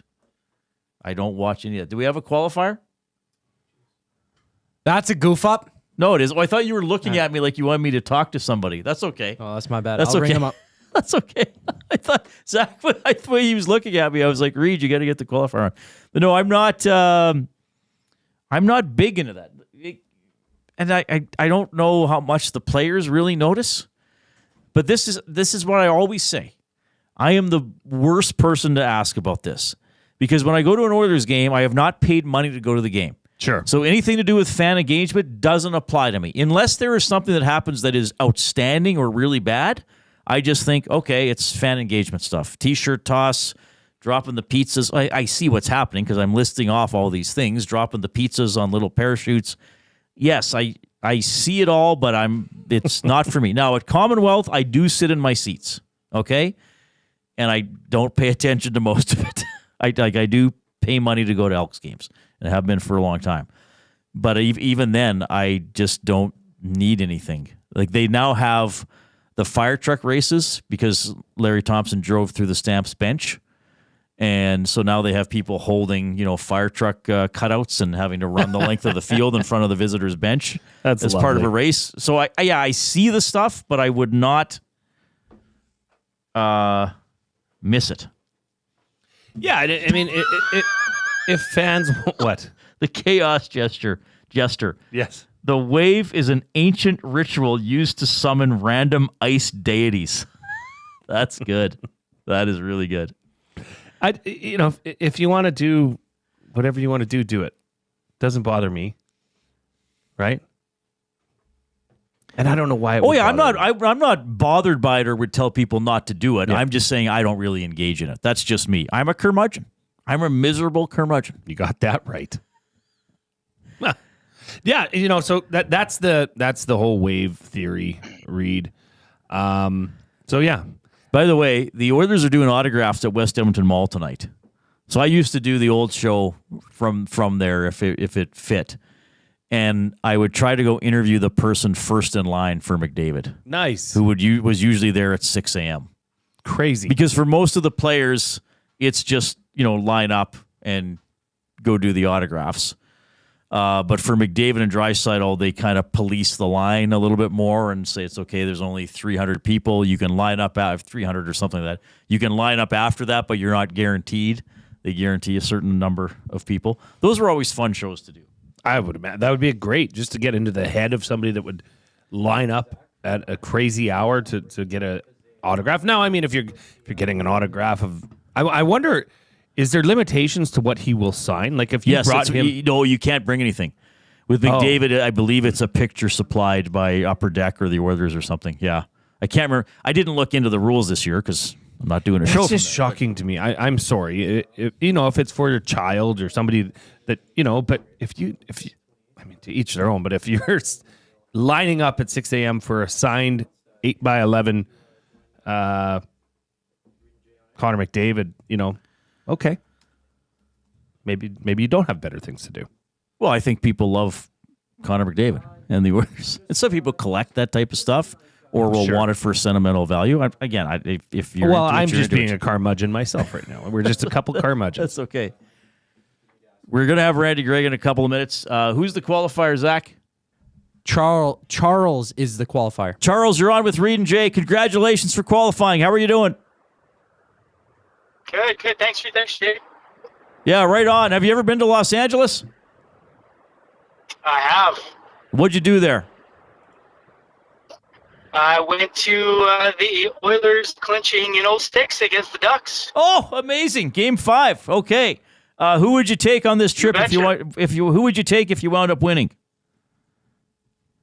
Gotta check with the wife first, but if she refuses, one of the boys for sure. Okay. Well, yeah, make sure you are listening on November 29th as the Nielsen Show in the morning will be giving this trip away. We would like to thank again our sponsors, the 780, and congrats to you on qualifying today. Be by your phone on the morning of November 29th. Thank you and good luck, my man. Awesome. Thanks, guys. Okay. Charles, the latest qualifier for the EST Flyaway to LA presented by the 780. Awesome stuff. Awesome trip. Yeah, a lot of fun stuff about the wave. Do you think the wave was a thing when Randy Gregg played? Or yes. is this a new age we thing? We got to ask I think we got him on here in about 30 seconds or so. And we should ask him about West Edmonton Mall stuff, too. We do have Randy Gregg standing by. Randy, good to see you. I know I've done interviews with you before, usually not a video element, so thanks for hopping on in the chat here. Hey, how are you feeling leading into Friday? Excited? Disbelief? How are you feeling about going into the Hall of Fame? So, when you played hockey, Friday was like a Saturday, it was like a Tuesday, it didn't really matter. But now that I have a job, like the rest of you, Friday feels real good because of the end of the week. That's about as good as I feel. Yeah. Obviously it's a humbling experience to be part of a Hall of Fame when you're not a famous player at all. And but it's a tribute to the players we had on our team years ago, the things we did for the community, the Stanley Cups we won. I by no means think I should ever be in any Hall of Fame, but they ran out of the really good players, so I get to join, I guess. Well, hey, you were an important part of that team for sure, and you won 5 cups, so I think it is well-deserved. Who told you? Who called you? I know it was a couple months ago, but who called you and told you? What was the process of finding out? Yeah, so Kevin Lowe gave me a call here at the clinic and left a message. I phoned back, and he said, Randy, I'm part of this evaluation group, and we've decided you should be in the Hall of Fame. I said, come on, Kev. Like, I'm a defensive defenseman. First of all, we don't want fame. We want Stanley Cups. We want our community to be better. We want our fans to be cheering. We want all the excitement. I grew up hoping that if my life was perfect, I would maybe play one game with the U of A Golden Bears. And luckily played 4 years there under a fellow named Claire Drake. And as you've probably heard a million times, and probably should hear another million times, he had a saying, it's amazing what can be accomplished when nobody cares who gets the credit. And so we don't look for credit. We look for accomplishment. We look for team camaraderie, the spirit we had in that group, the friendships we've had for a long time. And so the credit is nice, but really give the credit to somebody else. So we're real comfortable on our skin knowing that we did all we could. We weren't great players. I mean, there were great players, Wayne and Mark and Kevin and Grant and all those guys were great players. And but the good thing about being an average player is they give a Stanley Cup ring to everybody, don't they? Good point. I'm glad you mentioned Claire Drake and your time at the U of A. I want to ask you about somebody else who coached you, because for fun, before you came on, I kind of did a list of who could be the next people who go into the Oilers Hall of Fame. And I put out the name John Muckler, because not a lot of men in the history of hockey have coached a team to the Stanley Cup. If you think of all the coaches they've done, and then he was an assistant slash associate for the other 4. Can you kind of talk about Muck and maybe the dynamic that he and Glenn Sather had in leading the team? Yeah, certainly. I think that's a really good point. And so John was not a particularly pleasant guy. He was hard nosed. He grew up in an area where laughing and joking wasn't his big thing. But John Muckler gained the respect of all our players, and probably there's one incident that brings out the absolute epitome of what John was for us. In 1983, we lost the Stanley Cup 4 straight games to the New York Islanders. I remember like it was yesterday, shaving off my awful red beard in the bowels of the Long Island County Coliseum, wondering how we could beat that team, that they were just a better team. We had great players, but we just didn't have a good team. And it was at that point that John Muckler said, okay, guys, you scored your 93 goals. You did all this flamboyant stuff. It's great. Now, do you want to score 94 or do you want to win a Stanley Cup? And he really took that team strategically. He led us. He was still the assistant coach, but really the strategy that he brought to the team allowed all of us, and I couldn't score 9 goals. But all of a sudden we had 5-man units that worked as a team. And of course, 1 year later, in 1984, we beat the same New York Islanders 4-1. At the end of that 5th game, when we won it in Edmonton, of course, all the fans are crazy going on the ice. I immediately came in and I was really thirsty. So I look and there's this bottle of champagne. So I'm just chugging the champagne, not because I'm excited. I'm just damn thirsty. I look up and there's CBC Hockey Night in Canada, thinking that I'm an alcoholic because all I want to do is drink this champagne. As soon as I got enough fluid, I went into the coach's room.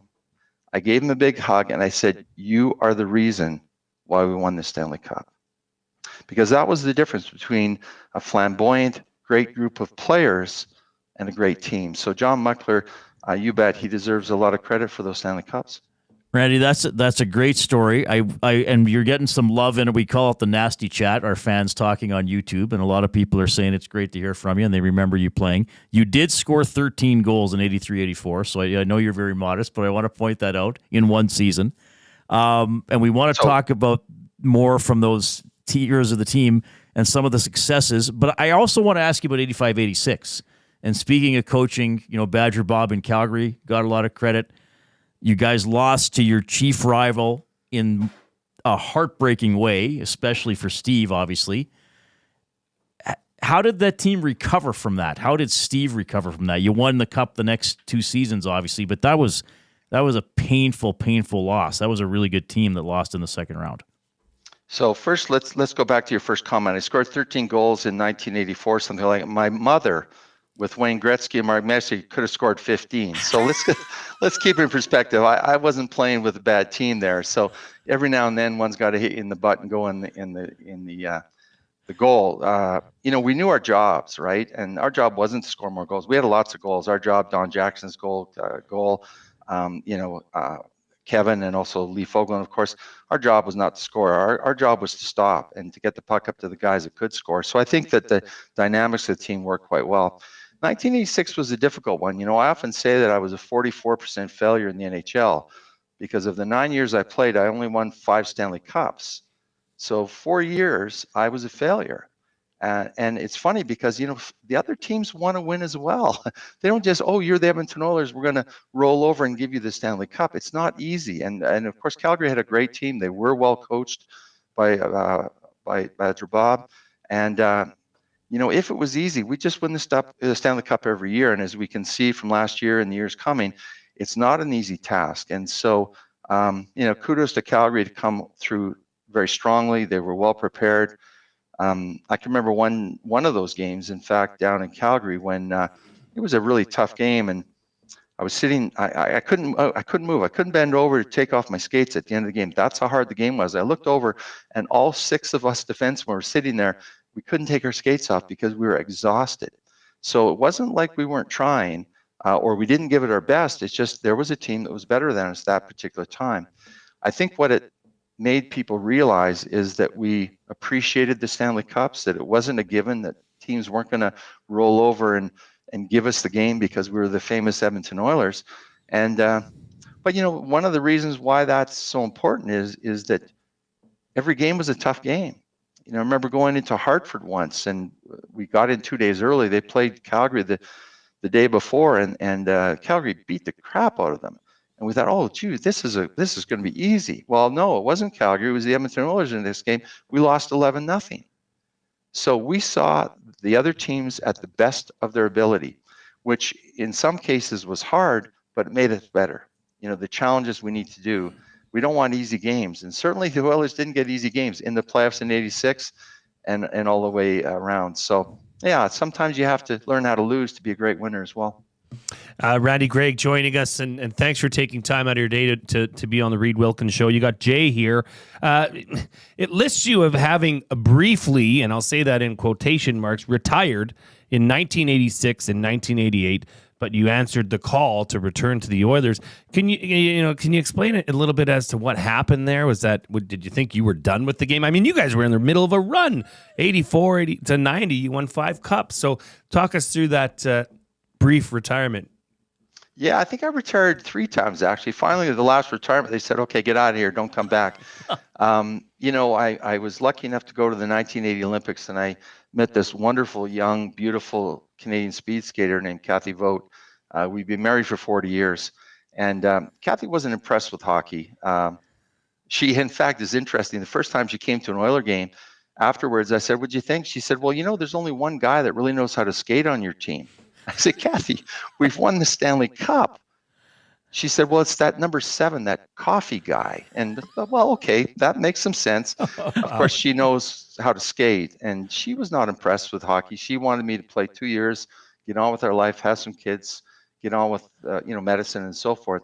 Well, it ended up the second year was the year we went to the Stanley Cup, so it was hard to turn back. So there was certainly no pressure to continue with my wife. She wanted not the notoriety of hockey. She wanted a life together with our family.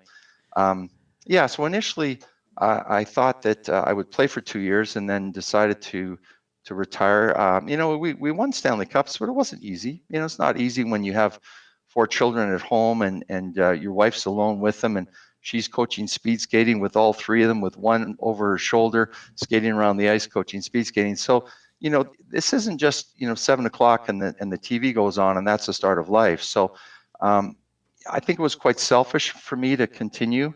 I knew that the Oilers would be the Oilers no matter what.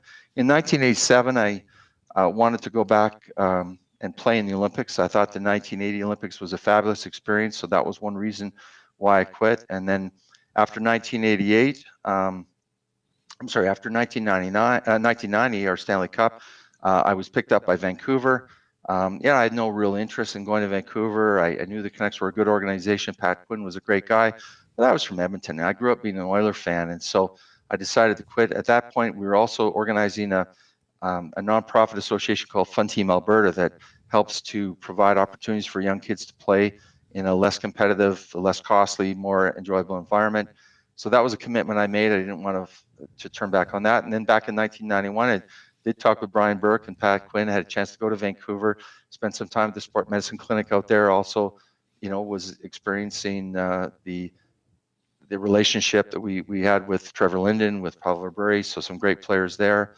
But when it's time to go. And as much as hockey should be part of our life, it can't be our whole life. If it is, I always tell people, get a life. We need to do other things. And it's nice to see, many of my former teammates going into business and going into broadcasting and doing other things rather than just simply playing more hockey.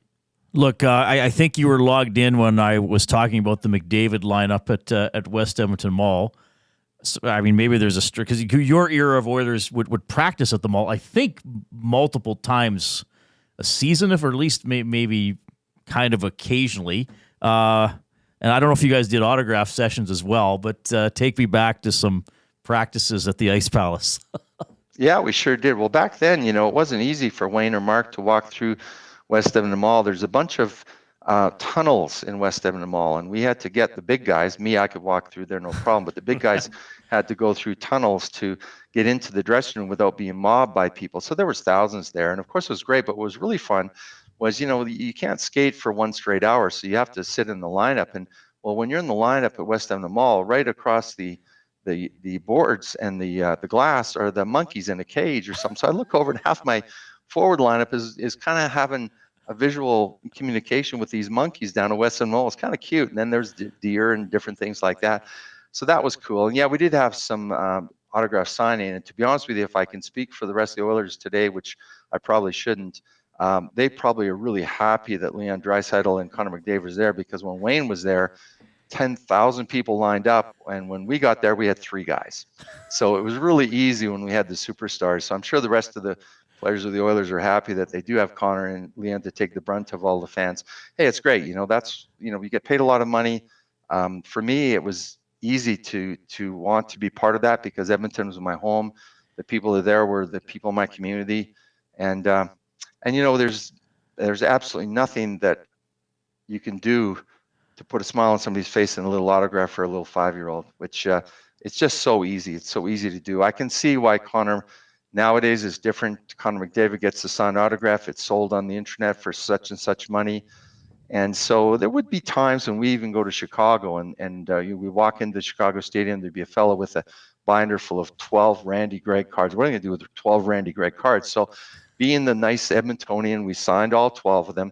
Went in and practiced. We came outside the Chicago Stadium, the same man, the same binder, another 12 cards to be signed. Well, probably not for his collection, probably to be sold on the internet. So we thought, should we really? And so that's why Wayne used to sign one of them and bend the corner so it wasn't pristine. Because Wayne wanted to give his signature to the fellow, but not so he could make thousands of dollars.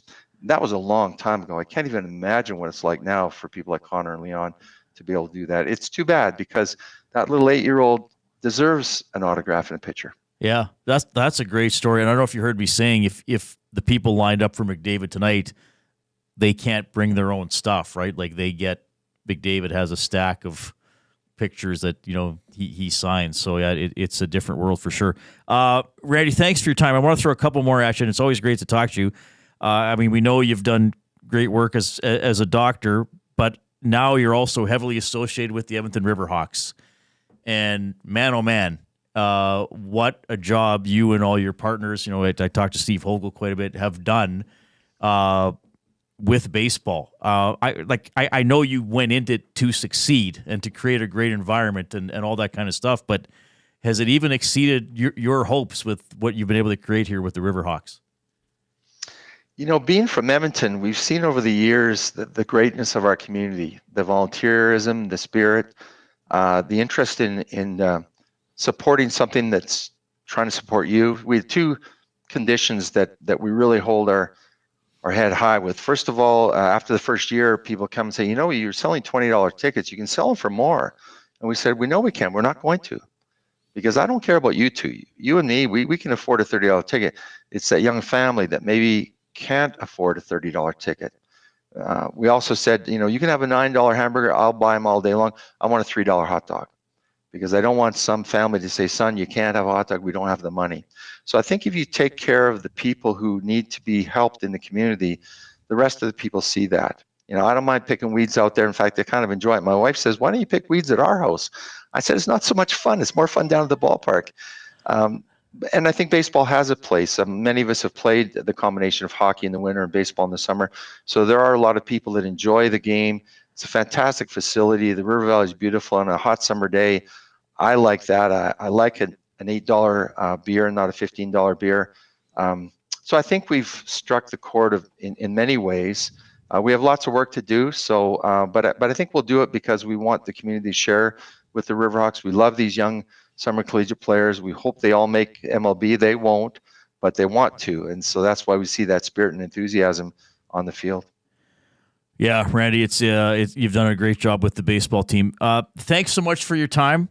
And I know you're very modest about it, but Jay and I will congratulate you one more time on going to the Oilers Hall of Fame on Friday. Hope it's a great night. Hopefully an Oilers victory for an exclamation mark as well. Really appreciate it. That'd be nice. Thanks a lot. That is Randy Gregg checking in, inductee into the Edmonton Oilers Hall of Fame. He is a great interview. I had to pick my jaw up off the desk here. When he's talking, you just can't help but just zoom in and dial right into what he's saying and hang on every word. Wow, that was awesome. Yeah, I mean, it's interesting how he put it. I guess when he says, I guess I failed 44% of the time as an NHL player, didn't win the cup every year. Reminded me of that, was it Giannis Antetokounmpo? that answered that question to a reporter about failure that one time. But yeah, he's great. I mean, he's a very intelligent, thoughtful guy, and clearly appreciates his time with the Oilers. But as he emphasized as well, he's had a pretty rich life outside of hockey too. So, and I mean, his kids have been excellent athletes as well. So that's awesome to have Randy on the show. Matt in the Nasty Chat says, I get the feeling when Randy spoke in the dressing room, everyone listened. So yeah, and I mean, he got 13 goals. They didn't all go in like his butt, like he was joking. You got to have some. I mean, I know it was a higher scoring era. He still had a 40-point season as a defenseman. I mean, even at a higher scoring era, that doesn't come easy. That was a lot of fun. And we are scheduled to have Mac T on the show on Friday, which will be a lot of fun. I think we're just nailing down some details for that. Here in the James H. Brown studio, James H. Brown Personal Injury Law Firm, the heavy hitters of injury law with over 200 years of experience. James H. Brown will get you the settlement you deserve. JamesHBrown.com. Book your private consultation today. We got a sports update with the Coop.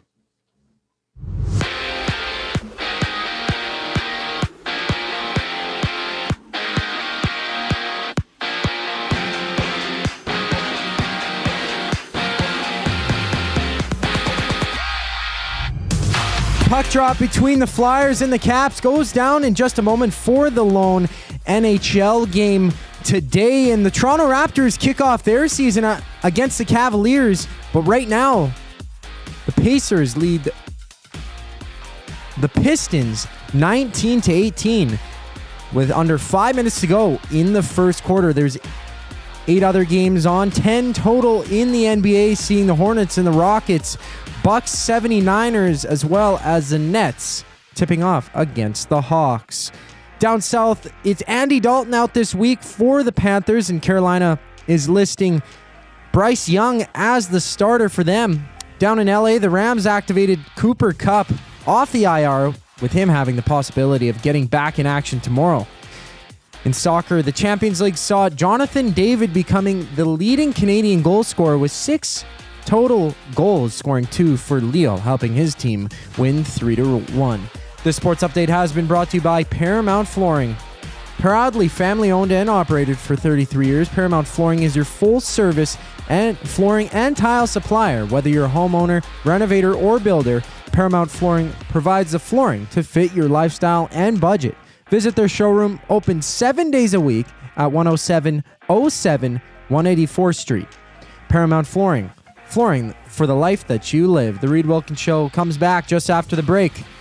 I'm Zachary Kubish, and now you're up to date. Ready for an unforgettable sports experience? It's the EST Flyaway to LA. Presented by the 780.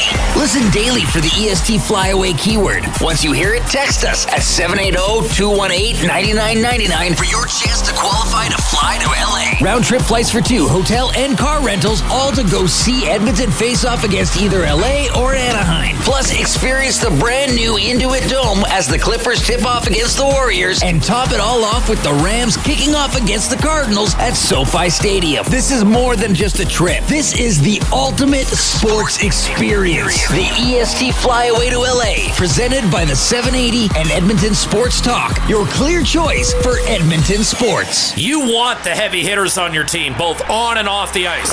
If you've been injured in a car accident, call the heavy hitters of injury law. James H. Brown and Associates, Alberta Injury Lawyers. With over 200 years of combined injury law experience, their precedent-setting lawyers are ready to help. Locally owned and proud Edmonton Oilers fans, James H. Brown and Associates wants to support you with their unrivaled experience, unrivaled results, and unrivaled commitment. When accidents happen, head to jameshbrown.com. Hey Edmonton, ready to take advantage of lower rates and better pricing? South Fort Chevrolet in Fort Saskatchewan has you covered. From rugged trucks to sleek SUVs. And with over 40 years in business, you can trust that you're getting the best deal on your new ride. As the proud title sponsor of The Nielsen Show, EST listeners can drive a little to save a lot with South Fort Chevrolet's transparent pricing and down-to-earth sales team.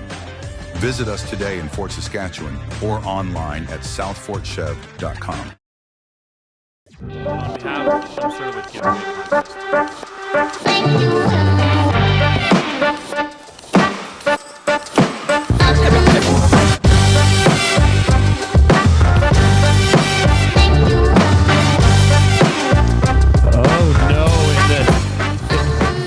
in the EST inbox, T. Kirk, Soap Kirk. He says, you guys called me, didn't you? Sorry I didn't answer. I guess I'll keep trying. Yeah, keep trying. That's all right. Oh, be by your phone, folks. By the way, portions of this hour presented by Alberta Tutoring, locally owned and operated. Alberta Tutoring offers certified Alberta teachers who know the curriculum and what their students need to learn, specializing in high school math, physics, and science. Their skilled tutors can meet with students virtually while offering flexible scheduling. And right now, take advantage of their limited time offer. Enter promo code EST and get 40% off your first session. Visit albertatutoring.ca and book your local experienced tutor. Okay, our off-topic topic for William Huff was, and we had some good stories earlier in the show, a time you won a contest by making a shot. So you witnessed, okay. Well, this is also going to tie into a Fired Up because this got the entire Stingers game and crowd fired up. This would have been, well, as we all know and saw a couple weeks ago, Damon Bunting, big part of the Stingers in terms of partnership. So he took me and my daughter. We were already there, but he brought us down onto the floor seats, his floor seats. Okay. And they pulled out this young lady to do, but maybe you want to do that for Gemco. Fired Up for Gemco Fireplaces, proudly serving Edmonton and area for 45 years. The authorized dealer for Napoleon fireplaces. Whether it's gas or wood burning, look no further than Canadian-made Napoleon fireplaces. All the Napoleon products you need are available at Gemco, 9281 50th Street.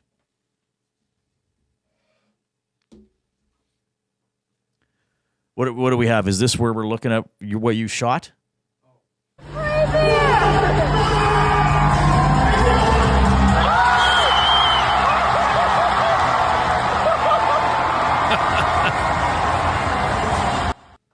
So she steps up middle of the game at halftime and drills this. Like, this is just inside half court. And you know what she won? Beer for a year. Beer for a year. Oh, wow. Yes. So that gets me fired up because that was, I mean, you just love to see that, right? I mean, who doesn't love to see a half court shot? Now, we were talking about this earlier and one of my, well, your story's better. Fired up. So I'll go first quickly. Okay, sure. Because you actually did something. My experience with someone making a shot to win something was the 2005 Allen Cup in Lloyd. That was the one Theo Fleury played in. Thunder Bay wound up winning the tournament. So our station, New Cap Radio or I can't remember what we were called at the time, had a thing where you shoot from the far blue line to the far net, covered with the Scorro thing with just a slot in the middle. I think it was for $10,000. And our promotions and business department said, hey, Reid, since, the sports department is going to be there for shooting every game, shoot this shot because we'll need video of it if somebody actually makes it. So, and actually, Kevin Jesus at Global was in the sports department at the time, so we were there a lot. So one of us would be with a camera guy and always remind, hey, make sure you shoot it. So I was at this one game. Our morning show host from the radio station was emceeing it on the ice, and this guy makes the shot, like straight in. Like you don't expect it to go in. Like a lot of people could, even from the far end, could hit the board. It goes in. So long story short, this actually isn't a very happy. Well, the guy got the money, but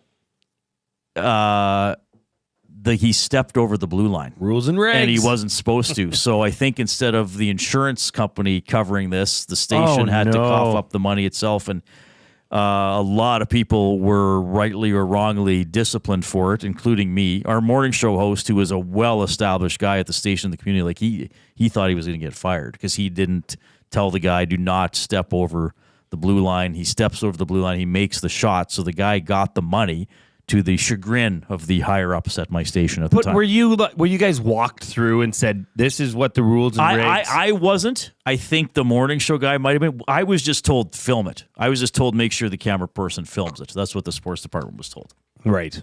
But we still got in trouble for it. Well, at the Oilers games back at Rexall, they used to do this competition for, oddly enough, the brick. And you'd enter it through the Edmonton Sun. where it was a rapid fire shooting pucks at the net. And lo and behold, I qualified for it.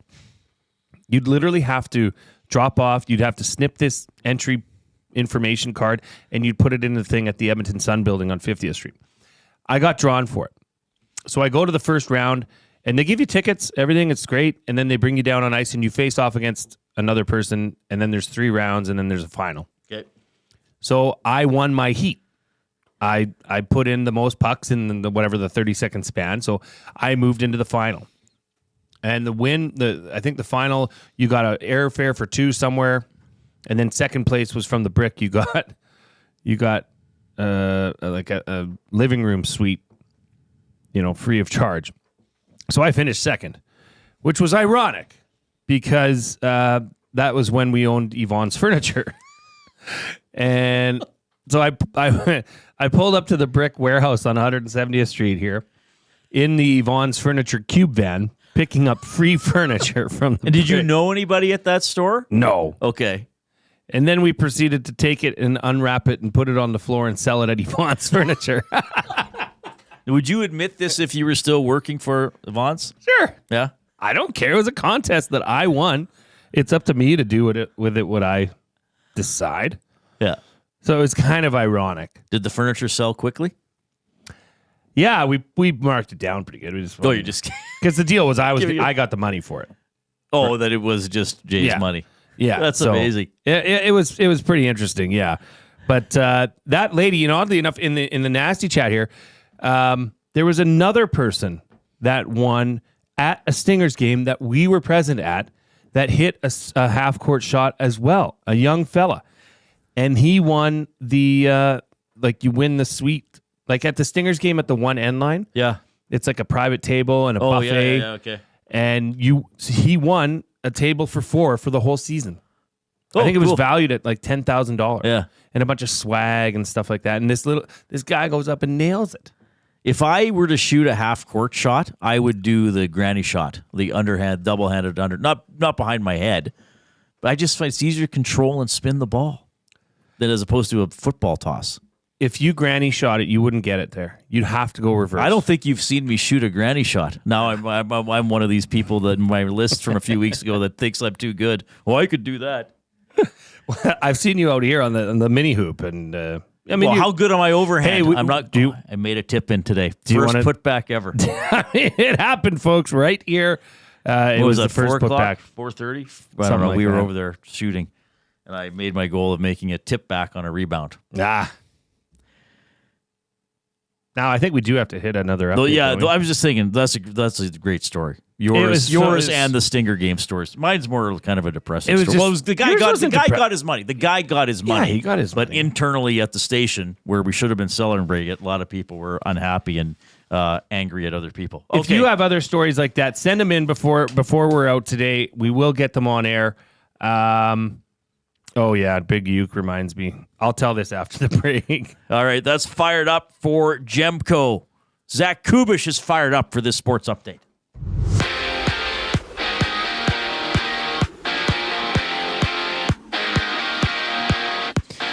The Caps lead the Flyers with just about 15 minutes to go in that first period. And over in the NBA, the Raptors kick off their season against the Cavaliers. But right now, there's 4 games underway with the Pistons leading the Pacers by 3. The Magic, Heat, Cavaliers, Raptors, Nets, Hawks, all at zeros. Later, we also see the Bucks and 76ers with the Hornets visiting Houston to take on the Rockets. Down south, Andy Dalton out this week for the Panthers with Carolina listing Bryce Young as the starter. In LA, the Rams activate Cooper Kupp off the IR with him having the possibility of getting back in action tomorrow. And Jonathan David became the Canadian league-leading goal scorer for the Champions League all time, scoring 2 goals today for Lille, helping his team win 3-1. The Reid Wilkins Show comes back just after these messages. I'm Zachary Kubish for your Sports Update. Wake up with the Nielsen Show with Dustin Nielsen and Lieutenant Eric. Weekday mornings 6 to 9 on EdmontonSportsTalk.com. Looking for a winning strategy for your retirement? Contact me, Joaquin Gage at K4 Financial, where expertise meets dedication. I will always look for a careful approach to your retirement, ensuring your financial future is secure. From tailored strategies to clear, actionable advice, I'm here to guide you every step of the way. Don't leave your future to chance. Get in touch with me, Joaquin Gage, today at k4financial.ca or email joaquin.gage@k4financial.ca to start planning for a brighter future and a more secure retirement.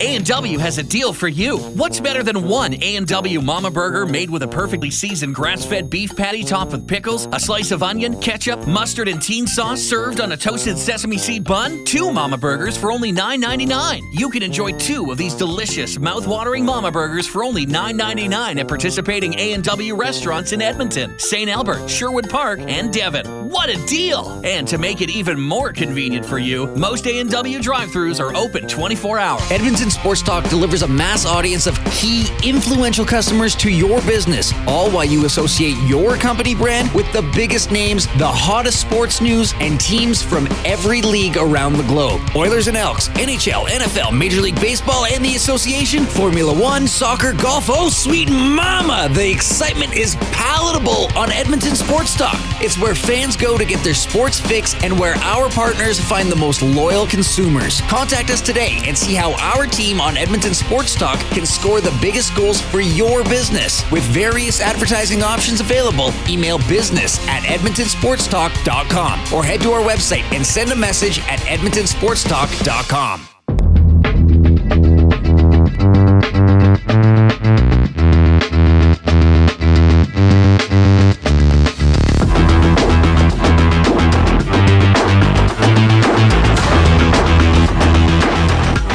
Nasties, hope you've had a great day. Hope you have a great evening ahead of you.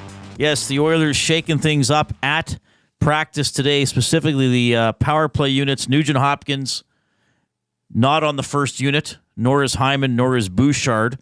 Arvidsson, Jeff Skinner, and Ekholm taking their places. And then you had Nuge, Hyman, Nurse, Bouchard, and Henrique on the second unit. Corey Perry didn't practice today. Maintenance day, Jay Milne. You know it. Got to have your maintenance days. I don't know if I can say too much about that after I went off on Joel Embiid for taking days off. I mean, the guy played in the Olympics, and he's not playing in the first regular season game for the 76ers because his knee is an issue. Grumpy Cat, how perfect is that? Trophy's perfect. I just put the trophy out. It was 1998. I was in minor basketball, and we were playing this team with a girl that was so good. It was frustrating. Whatever I did, stolen ball, intercepted, just couldn't get past her. Having had enough because she couldn't pressure until we passed half, I shot and drained it from half. We didn't win, but I beat her in that one brief moment. Thank you for sending that in, Grumpy Cat. Well, that's from Grumpy Cat. Okay. Not quite what we were going for, but a half-court shot nonetheless. He won a moral victory. He won a moral contest. Yes. Okay, yes. And I remember playing it, like there was a girl in mini hoops in Sherwood Park. Just dominated everybody. She just was a step above. Now, what Big Uke said in the Nasty Chat, he said, best thing I've ever seen at a Stingers game. Jay was also there. No beer spilt. AJ? And he says, ha ha. So, once again, this involves our dear friend Damon Bunting, who invited us down to the courtside seats. So my mother-in-law was, at that time, she was just visiting.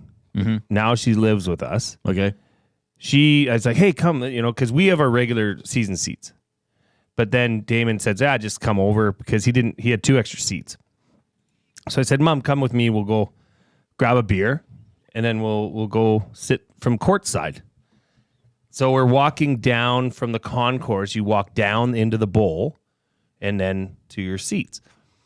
Well, I guess what wasn't noticed was that the floor, the basketball court, and the actual cement floor are not at the same height. Oh, right. So here, Mom had just gotten a fresh beer and was coming up onto the floor to go to the seats, caught her toe, and proceeded to fall. Oh, no. Now, to her credit, the beer that she did not spill that much beer. Like she held that beer up even when she was falling down. So she did get a round of applause from the crowd, and then I think Uke and a couple other I think Renee was there. They were all sitting together. They proudly told me that they all saw it. That's great. So it was good. It's fine. It's a great game. 780-218-9999, of course, is the EST inbox. The Nasty Chat on YouTube has been quite busy today, especially when we were delving into the Oilers. Well, I know a couple people were saying, why are you blaming the top players? Why don't you talk more about the depth? A couple things, and not everybody use the word blame, but when I talk about a team, I'm not trying to say blame. Like I'm just saying maybe this player didn't make a right decision or could have done better. I don't like using the word blame. I think it's, sometimes you got to analyze something and say, okay, this was this guy's job on this play. He didn't achieve it. Let's talk about why. I don't like using the word blame. I think we're talking, and I'm not saying that that there aren't team weaknesses with the Oilers. Like we've talked about puck play and passing. It's been up and down the lineup at times. Going into the season, I didn't think they'd be as good as they were last year. I actually predicted, don't forget, I know I'm being a little bit of a jerkball here. I predicted they would not have a good October. I said they would only win 4 or 5 games this month. That's probably what they're going to finish with. Well, can they even finish with any more? I think they could still get to 6, right? Mm-hmm. Yeah. So, it's not going to be a great month.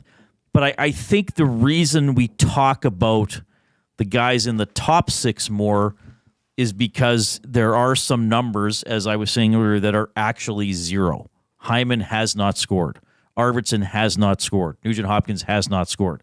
So I'm not saying it's just those 3 guys. I'm just saying it's unusual for, Arvidsson, Hyman, and Nugent-Hopkins. Would have you not hoped for 80 goals combined from those 3 players, perhaps modestly even? Yeah, modestly, yes.